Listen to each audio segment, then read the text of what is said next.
Chapter 1231. He asked me, Arbor, why is your inner world different from other people's? Your cultivation level is clearly lower than mine, so why is your inner world bigger than mine? He used some small hammers and nails to hit me all day and night, studying my inner world, trying to find out my secret. Jojo. Mo Lien hugged her tightly, hugging her slightly trembling body. Don't be afraid. That person will never hurt you again. Because I'm here. Mo Lien leaned over and rubbed his head against the back of her furry head. I won't allow anyone to hurt a single hair on your head. Arbor turned his head and looked at him with a slightly dazed gaze. He nodded and said softly, I know. I know that it's just a dream, and it won't happen. But sometimes, I feel as if those things are happening to me as if I'm in the same situation. Every time I see those enemies in my dreams. When Xiao Mu recited the enemies in her dreams, her eyes would flicker with specks of starlight. I just want to stab them to death, one stab at a time. I won't let Fan Chioha die so easily. Arbor looked at Mo Lien and asked softly, don't you think that this version of me is very scary? Mo Lien shook his head heavily. I don't think so. I just feel that this version of you makes my heart ache. He held her little hand and pressed it against his thumping heart. He sighed softly. Jojo, it hurts here when I hear you say this. It doesn't matter if it's a dream or not. He reached out and cupped her little face. Suddenly, he lowered his head and kissed her lightly on the lips. All of this is in the past. It won't happen to you again. I swear that I'll use my life to protect you, my Jojo. My love. He murmured softly and hugged her in his arms. Unknowingly, the two's fingers were tightly intertwined. Even when the afternoon sun shone on them, they didn't relax at all. That fat old man is the third elder of the Academy of Elders in China. He's here to find me. Mo Lien held her little hand and said mildly, no matter what happens in the future, Jojo, we won't be separated, okay? Xiao Mu's mind was a bit fatigued after digging into the secrets buried deep in her heart with him. She had already drifted into dreamland, as though she couldn't muster up any energy to continue the conversation. Mo Lien saw that she was about to sleep, so he put the matter of the third elder in China aside. He raised his hand to caress her smooth forehead and gently planted a kiss on it. He murmured softly, go to sleep. Everything will be fine when you wake up. This was a kind of mental exhaustion, not because she wanted to sleep. It was as if, after saying all this, she had walked through endless darkness and was finally pulled back from hell with great difficulty. Right now, she especially wanted to sleep comfortably under the sun and the warm sky. The cries of eagles glided by. The war eagles mounted by the huge bear squad flew one by one across the clear and comfortable sky, flying in the direction of the Mo Kingdom capital. Arbor's lips curled up slightly. She nuzzled against Mo Lien's chest and adjusted to a suitable sleeping position. His heartbeat was strong and powerful, like a lullaby, urging her to fall into a defenseless sleep. It seemed that with him by her side, she felt that she could have no misgivings. Chapter 1232. His vision was hazy, as if he was looking at things through a thin layer of mist. The second young master stumbled as he parted the bead curtain strung together by golden beads.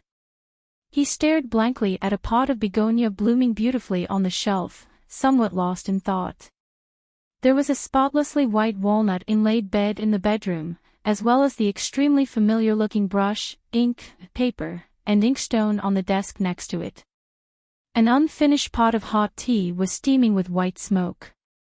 Why did all of this look so familiar? Outside the beaded curtain, there seemed to be someone talking on the other side of the screen. The second young master moved closer. When he saw that hazy and familiar figure under the floating white veil, it was as if something had struck his heart. He was completely stunned. This back view. Why was this back view so similar to him? He only heard a soft voice say with a chuckle, Axayan, don't tell me you've really fallen in love with that woman and want to marry her. Don't forget who you are. Your father will never allow you to marry such a good-for-nothing woman. If you want to marry, shouldn't you marry a girl from an aristocratic family like me? That woman is of no help to you at all. When the second young master heard that woman's words through the thin white veil, he didn't know why, but his fists actually clenched tightly. "Tsk," a disdainful voice sounded.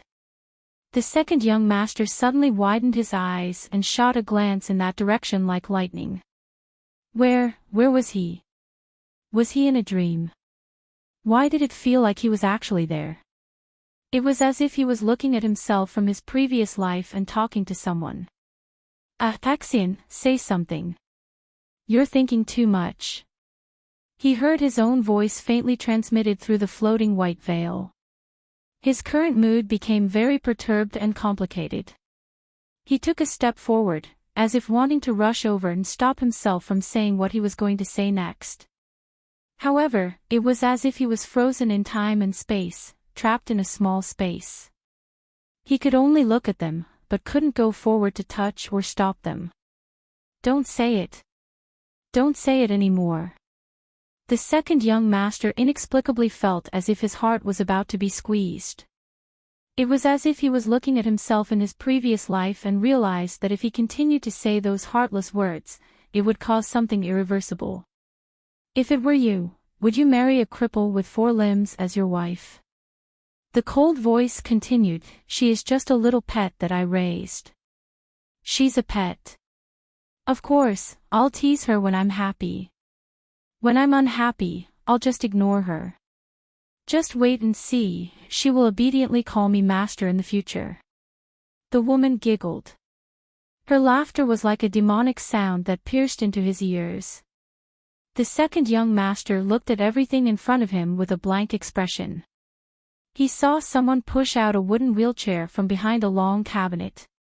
The wheeled chair rolled along, as if every step was stepping on the tip of his heart, causing his eyebrows to shrink slightly in pain.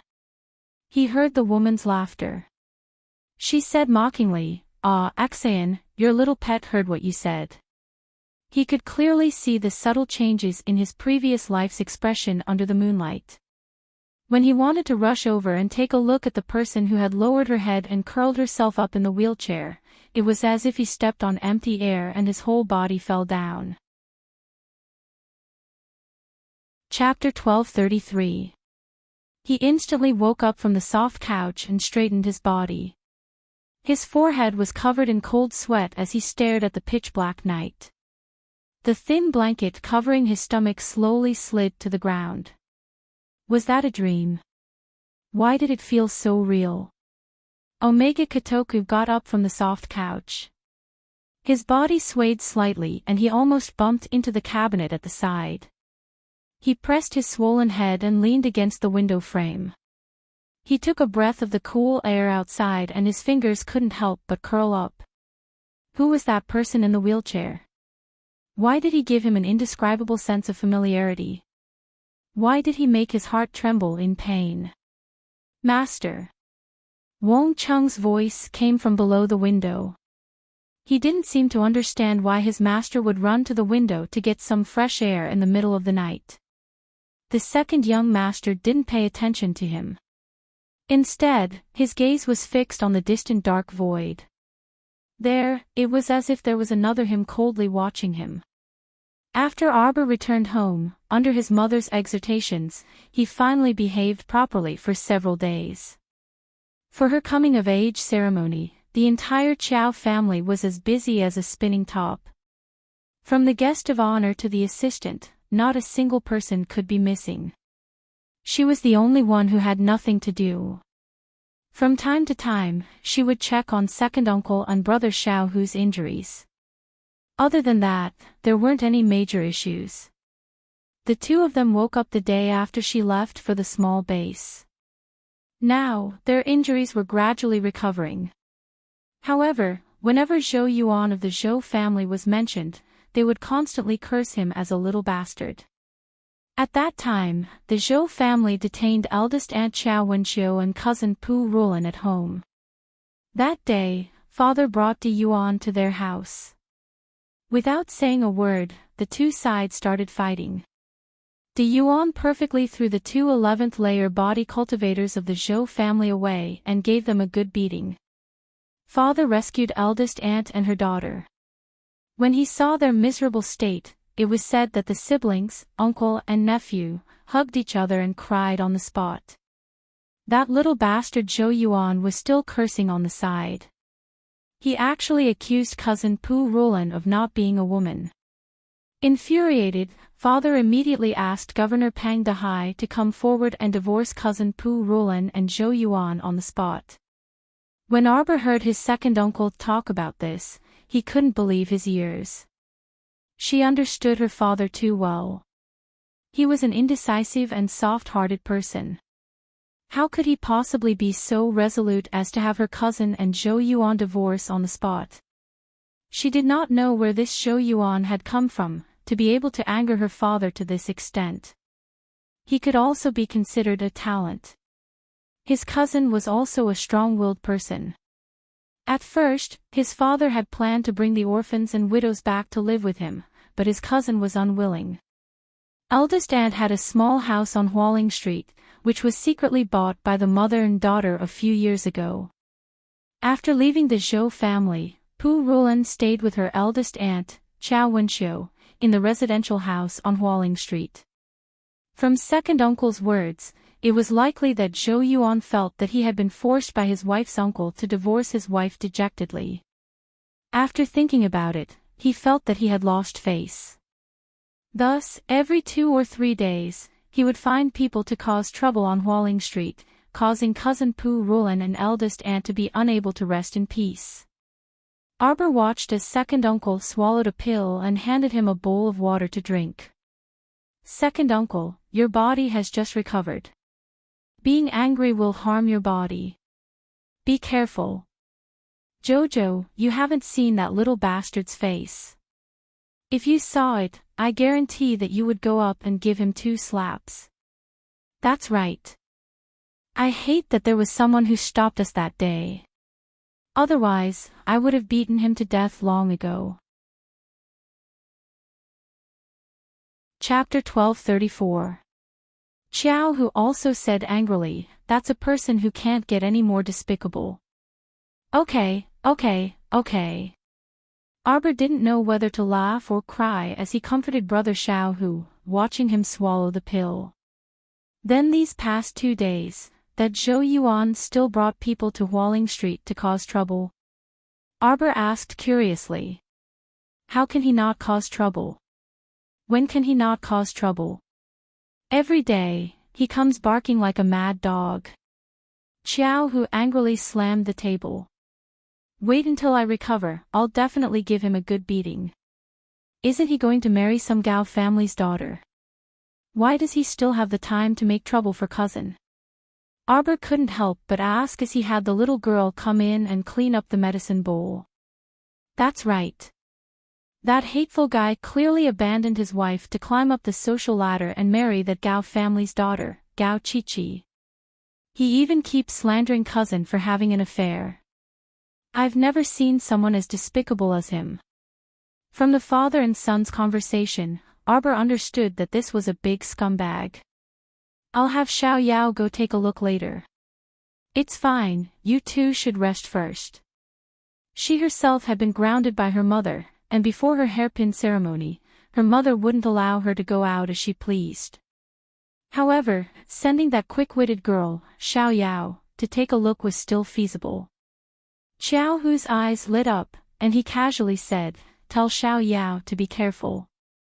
Although those 2 11th layer body cultivators are injured, they're still quite powerful. Arbor turned his head and carefully looked at brother Xiao Hu. Brother Xiao Hu, wait until you recover. I'll refine 2 mystic breakthrough pills for you to take. You can properly raise your cultivation.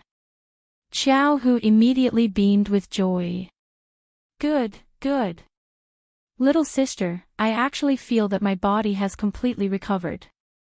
How about in 2 days? Arbor looked at his anxious expression and couldn't help but shake his head. Let's talk about it after you recover.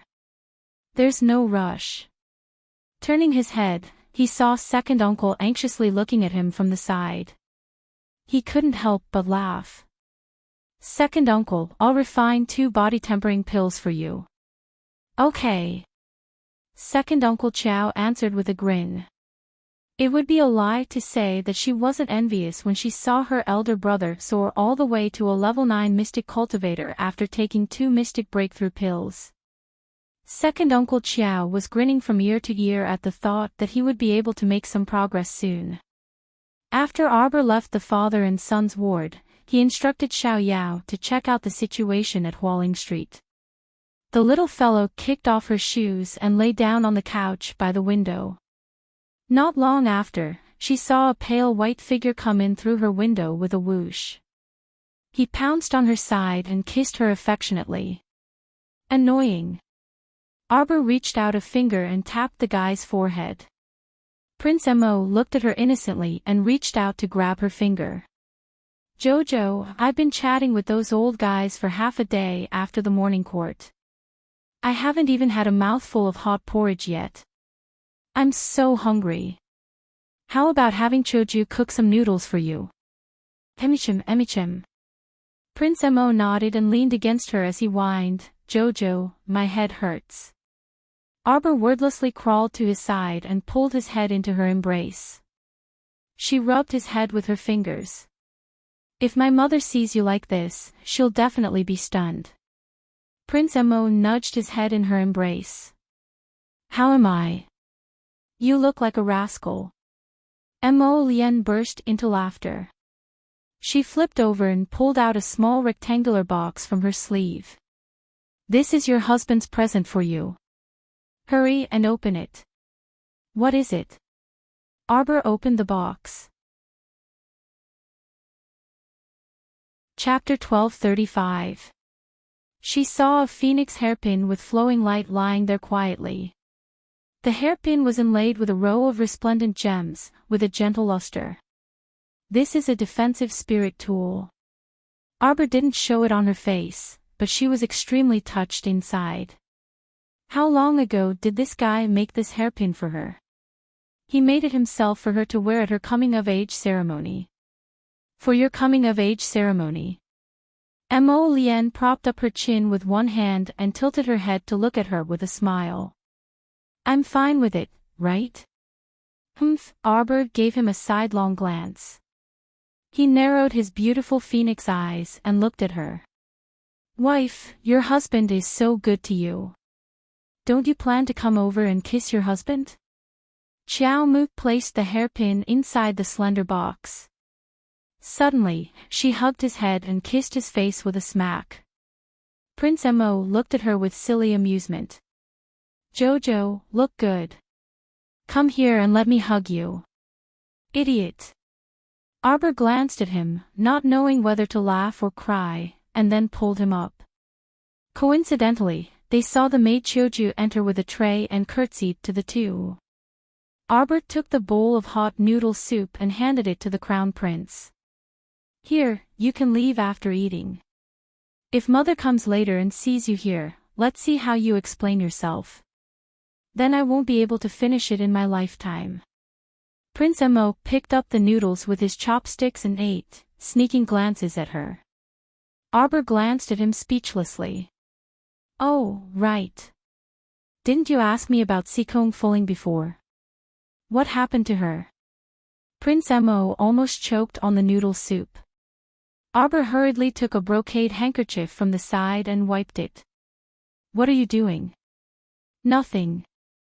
Prince Mo glanced at Arbor rather guiltily and pretended to ask casually, are you good friends with her? Of course not. I snatched her glacial star sand, so she must hate me to death in her heart. If we meet again, it's already good enough that we don't fight. If we fight, I won't go easy on her. That's good, that's good. Prince Mo grinned and picked up a few more noodles in a good mood. Arbor looked at him suspiciously. Are you hiding something from me? I'm fine. I'm fine. M.O. Lotus. Prince M.O. turned his head to look at his little emperor baby, and immediately admitted defeat. Okay, I'll tell you, but you can't be angry. Previously, when I flew to the Mystic Beast Forest to look for you, I couldn't find you. I smelled your scent on Seekong Fuling's body, so I captured her and brought her back. Arbor's eyes widened. Why did you capture her? Arbor glared at him angrily. Don't tell me you caught her because she's wearing too little fabric and wanted to feast your eyes on her. What? Why would you think that? Mo Lien pulled him into his embrace and said exasperatedly, why would I look at her? She's so ugly and can't even compare to one of your toes. Why would I look at her? Arbor's eyes swiveled. Then why did you capture her? I interrogated her about your whereabouts, but she wasn't willing to say anything at first. What she said after that was all lies. So I threw her into the dungeon. After that, I forgot about her. Arbor's mouth twitched. Then she's still in the dungeon now. Should be. Prince Mo simply didn't remember this person after that. Arbor silently lit a candle for Seekong Fuling. Then when should I go see her? Chapter 1236. Wait until after your coming-of-age ceremony. Mo Lien reached out to fix her hair. It's been so long anyway, she should be used to it. Arbor couldn't help but want to laugh. Could it be possible to get used to this dungeon? No need. Since I don't have anything to do tomorrow, I'll sneak out. Mother won't notice. Let little sister keep a lookout for me. Mo Lien's eyes lit up, and he immediately hugged his wife without letting go. He smiled and nodded. Okay. Then let's go swim by the lake and listen to some songs or something. Bah. Arbor pushed him and snorted. Forget about swimming by the lake and listening to songs. If a mutated fish monster suddenly appeared in the middle of the swim, that wouldn't be wonderful. How could there be such a coincidence? Mo Lien hugged his wife and dawdled. Just for a while, I'll send you home in 2 hours. Chiao Mu poked his head with her finger. You're so nosy. Just as they were talking, Xiao Yao returned. As soon as she entered, she angrily bowed to Arbor and Mo Lien. Your Highness. Crown Princess, I've already asked around. That Zhou Yuan, it's just as second master said. He's a big slut through and through. He went to make trouble for Miss Pooh again today. Fortunately, the guards that master left there helped to block him. The two really clashed, and Miss Pooh sprained her hand. Is it serious? It's all right. I left some medicine for Miss Pooh. It should be fine after 2 days. Xiao Yao couldn't help but say angrily. But that damn slut keeps making trouble for her. If this goes on day after day, I don't know how Miss Pooh will live. Chiao Mu creased her brows. Go over there again tomorrow. Give Pang Dehai my visitation notice and have him go with you. Arrest all the troublemakers. After 2 or 3 times, no one will dare to make trouble again. Is this feasible, miss? Of course it's feasible. Arbor smirked and said, have Lord Pang lock them up in jail and find a few people to scare them. Okay, Xiao Yao will do it tomorrow. After Arbor sent that annoying guy away with great difficulty, he began to make the devil grass detoxification pill. The next day, Arbor brought the little girl Jolin over and had her stay in his room while he slipped out of the house. After being cooped up at home for several days, Arbor jumped over the back wall with light steps and saw Prince Mo standing there with a smile in his white casual clothes. Arbor jogged over and naturally reached out to hold his arm. I've been waiting for a long time. Not too long. Mo Lien winked at her. How was it? Did mother find out that you slipped out? It's fine, I'll let little sister block it for me. Arbor held his hand and said, let's go to the dungeon to see Sikong Fuling first. This Sikong Fuling, I've checked her identity. She's quite special, she's actually the holy maiden of the demonic sect. Mo Lien stroked his chin and said, previously, when she was in prison, she even used a flute, and she really almost escaped. That flute is the nightmare demonic flute. Back at the small base, I almost fell for it. The two rode back to the Eastern Palace, whispering to each other as they hurried in the direction of the dungeon. Just as they stepped through the dungeon doors, they heard a heart-wrenching shout. I demand to see your boss. Why am I locked up here all day? I've told him everything, why won't you let me go? Chapter 1237. Sikong Fuling. Arbor's voice suddenly drifted into her ears from the other side of the wooden prison door. At first, she thought she was hearing things, but in the end, when she turned to meet her gaze, she couldn't resist pouncing over. Just as she grabbed hold of two wooden pillars, she was struck by a bolt of lightning and retracted her hand. She shouted angrily, "It really is you. Stoic face. Stoic face. Hurry and let me out. Let me out." The little stoic looked at a certain person who was hopping around angrily from across a row of prison cells. She then turned to look at the crown prince who was strolling over slowly. Let her go. Let her go. At the crown prince's command, two youths in black immediately ran over. They nimbly walked to the stone wall and pressed a switch. The prison door in front of Sikong Fuling abruptly sprang open. She hastily flew out with a whoosh and stood in front of Arbor and Mo Lien. I already said I didn't grab stoic face. Are you sick in the head? Locking me up in the dungeon for so many days, fuck. His Highness the Crown Prince casually threw a set of black robes at Sikong Fuling's face. So ugly, hurry and put on your clothes. It's useless to show anything when you're so ugly. The Crown Prince gruffly grabbed Arbor's small hand and turned to walk outside. Jojo, I didn't look at her. Ugly. Arbor's mouth twitched, and he suddenly felt a bit of sympathy for Sikong Fuling. She was also quite unlucky. She didn't know if she was blind when she was walking, but she actually ran into a willful and unreasonable guy like the Crown Prince. Sikong Fuling cursed all 18 generations of the Mo family's ancestors and bellowed angrily behind them, "Give me back my flute." Running into this pair of freaking fiends was truly her 8 lifetimes worth of bad luck.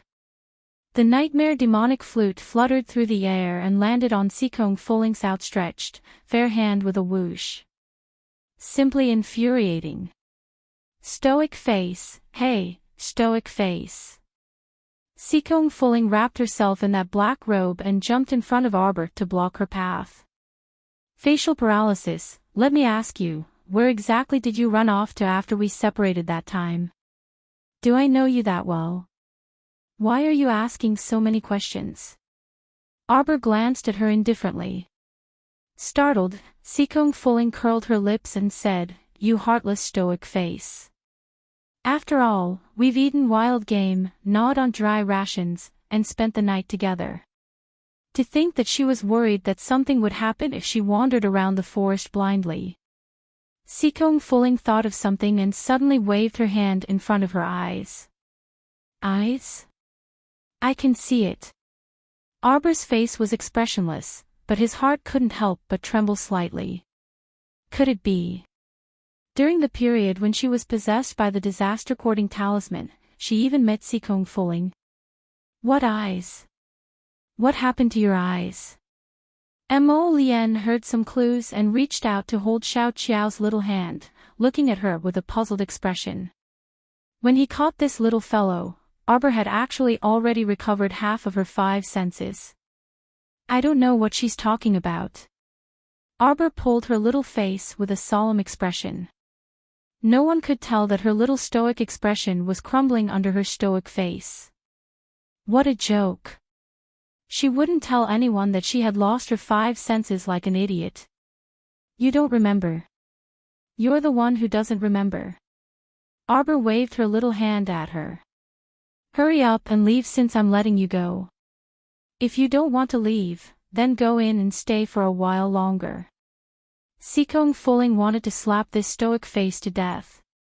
I'm hungry. Don't tell me you won't give me food after imprisoning me for so long. Chapter 1238. Arbor glanced at her reluctantly. Lightning. Lightning immediately appeared beside her and bowed respectfully. Crown Princess. Take this person to Morning Cloud Restaurant for a free meal. Arbor pointed at Sikong Fuling. Then let her go. Don't eat too much, it's a waste of food. Sikong Fuling. Mo Lien suppressed a smile and held the little fellow's hand as they walked out of the Eastern Palace's small dungeon. He looked down at her with a smile. Wifey, your husband sees that the weather is clear today. Let's go to Juzi Lake to play. Your husband will send you back. How about that? Arbor pinched his face. What if your mother-in-law finds out? Mo Lien pursed his lips and leaned over to whisper in her ear, if mother-in-law finds out, you'll take the blame. Qiao Mu's eyes abruptly widened. You! Mo Lien chuckled and held her little hand as they ran. I have to maintain a good image in front of mother-in-law, so I'll have to trouble my wifey to take the blame. Pooh! Arbor spat at him and rolled her eyes at him. Mother even asked me to stay at home and embroider a small item for you. A brocade pouch. Mo Lien's eyes lit up and he looked at her happily. Jojo wants to embroider it for me. Arbor shook her head. No. Then what did you embroider? Mo Lien started to imagine and she looked intoxicated. Did you embroider something on my clothes? Arbor pursed her lips. Do you think you can still wear your clothes after I embroider something on them? Don't worry, your husband doesn't mind at all. Mo Lien looked at her happily. Jojo, just tell me, what did you embroider? Arbor strode forward quickly and didn't even look at him out of the corner of her eye. Jojo kept him in suspense. She definitely wanted to give her husband a big surprise. Mo Lien's figure flashed, and he arrived beside her. He held her small hand and said, Ciao ciao. No matter what you embroider, I like it. Arbor glanced at him and coughed lightly. I embroidered a flower. When Mo Lien heard this, he immediately looked at his baby in surprise. Jojo, you can embroider. Arbor. A lotus flower, Arbor said seriously. It's for you. Mo Lien. He suddenly had a bad premonition. What was going on? Embroidered on the pouch. Arbor shook his head. I told you it's not a purse. Sleeves. Arbor still shook his head. Mo Lien asked carefully, then where did you embroider it? Of course it's on your underwear. Arbor glanced at him with a disdainful look that said, You're so stupid. The corners of Mo Lien's mouth twitched. My underwear. Good, I don't have to wear it to meet people. Why are you so stupid? Arbor lifted his little hand, stood on tiptoe, and hit him hard on the head. Mo Lien. Following his baby's downward gaze, young Master Mo looked down and suddenly exclaimed, Underwear. Qiao Mu nodded solemnly and gave a rare explanation. Mom said that she wanted to embroider a personal item for you. I thought about it and could only embroider a flower on your underwear. Mo Lien. You don't like it? Darling Qiao frowned and looked sternly at the man who didn't know whether to laugh or cry. Mo Lien hurriedly shook his head like a rattledrum. I like it very much. Chapter 1239. I embroidered a lotus flower, the little fellow emphasized again. Mother said I'm talented. It's my first time embroidering, but my embroidery looks pretty decent. Darling Qiao felt exceptionally proud when she mentioned this. Her mother also said that her needles were especially steady and that the things she embroidered were also quite exquisite. She beamed with joy and told her to practice this skill more. Heh heh, her silver needles were used to kill people, not for embroidering. I embroidered a lotus flower on all of your underwear and even used different colored threads to embroider it. White, red, yellow, and green, there's everything. Do you like it? Mo Lien suppressed her laughter and nodded seriously. She held her daughter's small hand and gazed at her with infatuation. Darling, you're so good to me. I really like it. Hui Feng, who was hiding in the shadows, had long squatted down from laughing. Fuck, Crown Princess, did you come here to be funny? What white, yellow, blue, and green? You probably only know how to embroider one kind of flower, the lotus flower, right? Moreover, he felt that his master had a talent for comedy. As expected, this couple was destined to be a family of oddballs. Arbor's eyes curved, and he nodded in a slightly better mood. I knew you'd like it. When I'm skilled at embroidering, I'll embroider your outerwear. Okay. Mo Lien was overjoyed and nodded repeatedly. Embroider anywhere is fine. What color of lotus do you like? Black. I also like dark ones. Upon hearing this, Xiaomu nodded and said, dark is good. Dark heart suits you. Mo Lien, strange, why did she feel like these words didn't seem to be praising her? Hui Feng, who was laughing so hard that he was slapping his thigh in the shadows, suddenly discovered a wisp of medicinal power shooting toward him. Hui Feng hastily rolled on the ground to avoid it and cried out, "Wah!" The medicinal power instantly pervaded his entire body. Hui Feng had a bitter expression and coughed repeatedly from choking. Your Highness, what kind of medicinal power did you use on this subordinate? Don't you like to laugh? Why don't you stay here and laugh for 4 hours? The Crown Prince said coldly and left with Xiao Qiao. He tossed the dumbfounded Hui Feng to the ground. Not long after, the secret guards of the Eastern Palace discovered that their leader was standing at the entrance of the small dungeon, laughing non-stop like a fool. The two of them left the Eastern Palace, and together they rode the same horse to Zhuzi Lake behind Fu Mountain. You really arranged a small boat. Arbor's eyes lit up. That's right. I've already said that such a spring day with hundreds of flowers blooming is especially suitable for a lake tour. Mo Lien reached out and hugged her waist. With a leap, they jumped lightly onto a small boat. The small boat slowly drifted into the river. The lake water was dark green. A few days ago, you refused to go back with me and insisted on staying here to cultivate. Mo Lien snorted. Do you still remember?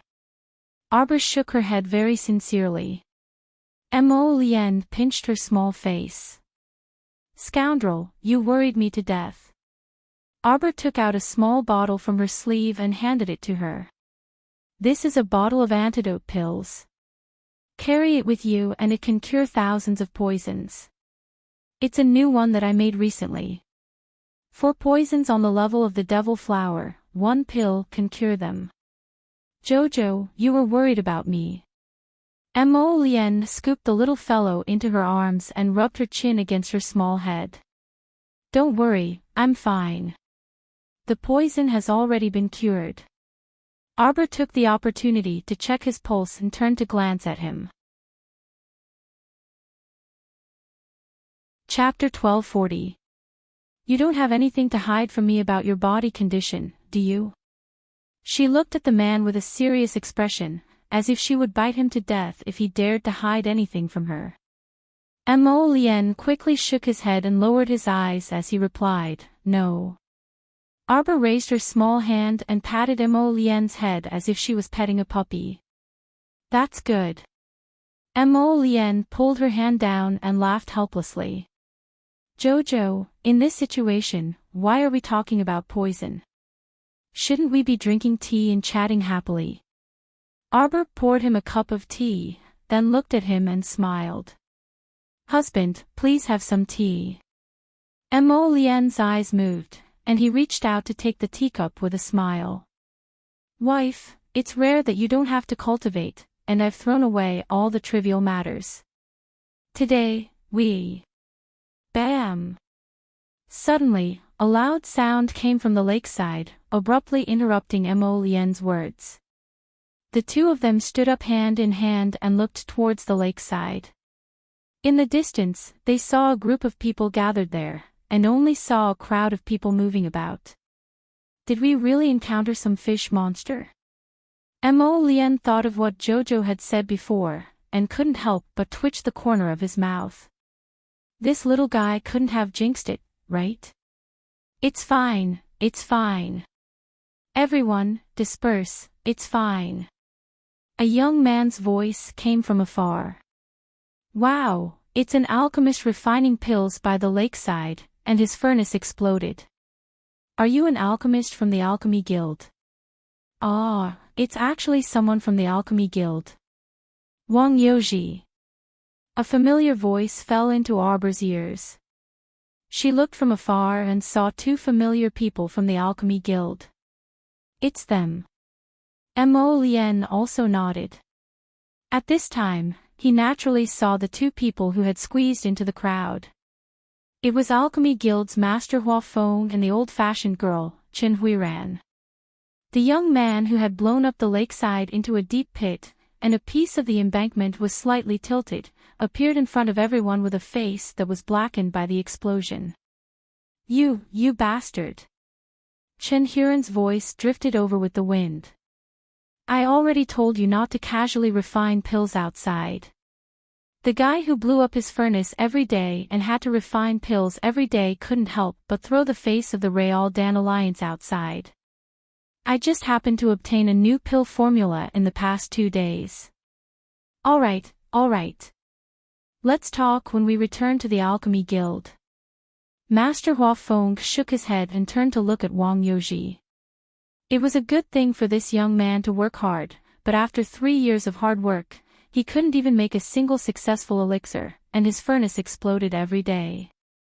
Was it really suitable for such a talent to stay in the Alchemy Guild? Fortunately, the triennial alchemy competition was just around the corner. When the time came, those who couldn't even make a single pill would be kicked out of the Alchemy Guild. "Grandmaster Hua, please give me another chance." The young man hugged Grandmaster Hua's leg with tears flowing down his cheeks, causing the onlookers to sigh with emotion. Being an alchemist was also quite tough. He was despised by his seniors for exploding his furnace in alchemy, and he had psychological pressure himself. Alas, he still had to take the test of the competition every 3 years. If his alchemist level didn't improve for 2 consecutive years, he might be kicked out of the Alchemy Guild. It was hard to do anything. Mo Lien pulled Arbor back to sit down and said with a bored face, "How dare he come and disturb us for no reason? He can refine pills anywhere, but he came to the lakeside. He might have his own reasons." Chapter 1241. Arbor thought for a moment and coughed lightly. For example, because his furnace often explodes, he needs to be near a water source to ensure his safety. Otherwise, if it burns up, he won't have anywhere to hide. Mo Lien, what kind of weirdo is this? You mean, he originally planned to jump into the lake once his furnace explodes? Arbor nodded his head. Mo Lien couldn't help but laugh out loud. Reaching out, he pulled the little fellow over and fed her the warm tea. "Forget it, let's ignore those idle people. We finally managed to steal half a day of leisure time. Why don't you accompany your husband and have a good chat, Darling Chow's little face was wooden. Swallowing half a mouthful of tea, she looked up at him. These few days, I've been very idle every day. Mo Lien's eyes brightened. Then how about I come to visit you every day? If I say no, can you not come? Mo Lien hurriedly shook his head. No. She couldn't be bothered with him. Arbor cast a glance at him. The two of them gently swam along with the lake water, talking about all sorts of things for who knows how long. He said that he would send her home after touring the lake for 2 hours, but in the end, he carried her for 4 hours. By the time he stealthily sent her back, the sky was already dark. Her little sister was sitting in her room with her little mouth pouted. Seeing her return, she didn't even glance at her. Liar. He said that he would be back in an hour, but in the end, he let her pretend for more than 4 hours. She was bored to death. When Arbor saw that his little sister was angry, he hurriedly took out a lot of pastries and snacks from his inner world and went over to coax her for a while. Foodies were very easy to coax. After a while, she couldn't maintain that stern face and was beaming with joy. Xiao Lin happily ate the food she gave her. As she ate, she said, Elder sisterly came to visit you today. Not long after you sneaked out, you almost let the cat out of the bag. Mother found out that you weren't in the room. Arbor stared blankly. Elder sisterly. In her memory, there seemed to only be that. The third miss of Deputy Minister Li's family, Li Xiu-gi. Yes. That's her. Luckily, she was quick-witted and realized that the person in the room was me and not you. She even helped me coax Mother away. Jolin tilted her little head and chuckled. Arbor nodded. What did she say? He said that he was here to see Big Sister and to thank you. The way he spoke was so strange that I couldn't understand him. Xiao Lin puffed up her cheeks.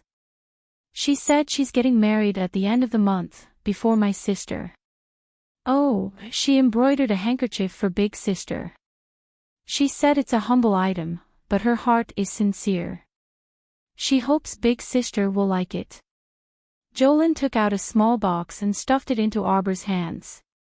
He blinked and said, I just opened it. It's beautifully embroidered. Arbor nodded and put away the box with the silk handkerchief. Sister, are you very familiar with Miss Li? Yes. She's not bad. She finally got rid of that lazy dog, the son of the great king, and married into a good family. All right, you can go back to the court to rest. Arbor raised her hand and rubbed her younger sister's head. After sending Xiao Lin away, Arbor washed up and went to rest. In the next few days, when she had nothing to do, she would stay in the room to draw talismans and refine pills. Most of the time, she would be embroidering flowers. Yes, embroidering lotus flowers. That's right, she only knew how to embroider one type of flower. At first, Mother praised her for her talent, but 3 days later, seeing that she only knew how to embroider one lotus flower, Mother didn't say anything else. She leisurely welcomed her wedding ceremony. Chapter 1242. Early in the morning, after she finished bathing and changed her clothes, she quietly sat in the east room and waited. The entire coming-of-age ceremony proceeded methodically under the auspices of her father and mother. Qiao Zhongbang and his wife had already welcomed the guests of honor into the venue. When the music started, they saw their daughter dressed in formal attire walking over from afar. The husband and wife looked at each other, their eyes filled with emotion, but even more so with emotion that their daughter had already matured. The guests of honor who came to attend the coming-of-age ceremony were the family members of the entire Mo Kingdom capital's influential officials. Xiao Zhongbang cupped his fists and said some pleasantries before announcing the official start of his daughter Arbor's coming-of-age ceremony. After a round of greetings, 8th Princess Mou, who had volunteered to be Miss Xiao's assistant, was the first to walk out. She solemnly bowed to all the spectators. The 8th princess turned around, her eyes blinking at Arbor before she picked up a comb and combed her hair. Arbor surprisingly didn't have the slightest bit of impatience after performing a set of tedious etiquette.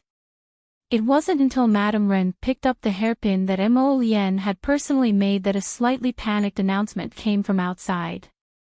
Her Majesty the Queen has arrived, Her Majesty the Queen has arrived.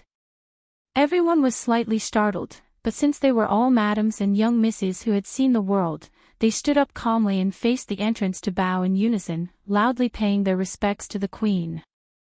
Empress Xiao walked in from the front door while being escorted by people. She was wearing a wide-sleeved brocade gown and a multicolored phoenix coronet, looking awe-inspiring. "You may all rise," Empress Xiao said indifferently before walking up to Arbor. She carefully sized her up from head to toe before nodding slightly. She extended her right hand, and elderly nurse Hua Xian immediately stepped forward and opened the lid of a long jade box. She bowed and took out a purple jade hairpin, respectfully handing it to Empress Xiao. "This is the heavenly phoenix purple jade hairpin that Her Majesty the Empress Dowager used for her coming-of-age ceremony back then." Queen Zhao's fingers lightly brushed that hairpin as she smiled at Xiao Mu. "And it was even personally crafted by the late king." When everyone heard this, they could not help but let out a series of gasps. This heavenly phoenix purple jade hairpin, heavens, they had heard of it before. It wasn't as simple as an accessory, it was something that could save one's life at a critical moment. It was said that it could withstand all attacks below the divine realm 3 times. And it was this heavenly phoenix purple jade hairpin that had indeed saved the Empress Dowager's life. Such a divine item that could save her life twice, the Empress Dowager actually bestowed it to the Crown Princess without blinking an eye. Just how much did he value this little Crown Princess? Xiao Zhongbang and his wife were slightly terrified. "This item is too precious. Your Majesty, my daughter." Empress Xiao raised her hand to stop the couple from speaking. She took the heavenly phoenix purple jade hairpin and slowly lifted her sleeve to fix the little fellow's crown. "Thank you, grandmother." "Thank you, mother." Arbor raised her head, her eyes brightening as she looked into the distance. Prince Mo was standing there with narrowed eyes, secretly peeking at his little wife. His Jojo had come of age. Crown Prince Mo only felt that his heart was pounding non-stop. At this time, his eyes had long blocked out all the people present. Only that slender figure entered his eyes and entered his heart. I'm not late, right?" A laugh came from afar. Everyone looked strangely at that person. The Mu family's 7th master, Mu Jingrui, had actually come uninvited. When Xiao Zhongbang and Wei Ziqin saw this person, their expressions changed slightly. Wei Ziqin even grabbed Arbor's small hand tightly. Chapter 1243. Although Mu Jingrui's appearance appeared very strange, he did not interrupt the hairpin ceremony's proceedings. Instead, he chose a seat and sat down, looking at Arbor with a smile. Mu Jingrui's aura was powerful, and even the white-haired elderly man following behind him appeared to have an extremely high cultivation. The muscles on the elderly man's arms bulged as he stared at Arbor like an eagle. The duo's appearance instantly caused many people present to lower their heads and restrain their auras. This was the frightening aspect of an expert's aura. Mu Jingrui of the Divine Province represented the Divine Province's talisman patrician family. Compared to the talisman patrician family in the Mo Kingdom on Seacone Planet, the difference was like heaven and earth. Mu Jingrui's appearance only caused the atmosphere to turn solemn for a moment. Soon, the hairpin ceremony resumed, and everything proceeded smoothly until the ceremony was complete. Arbor and Prince Mo met each other's gazes from afar for a long time before they quickly left under their mother's gaze. When Arbor's astonished gaze flitted past Mu Jingrui, she was slightly puzzled, but she did not say anything and merely nodded at him aloofly. After she returned to her room, Xiaoyao walked up and said with a grin, "Miss, are you tired? Take off your clothes and rest for a bit." "I'm not tired." Arbor shook her head aloofly and sat down by the window.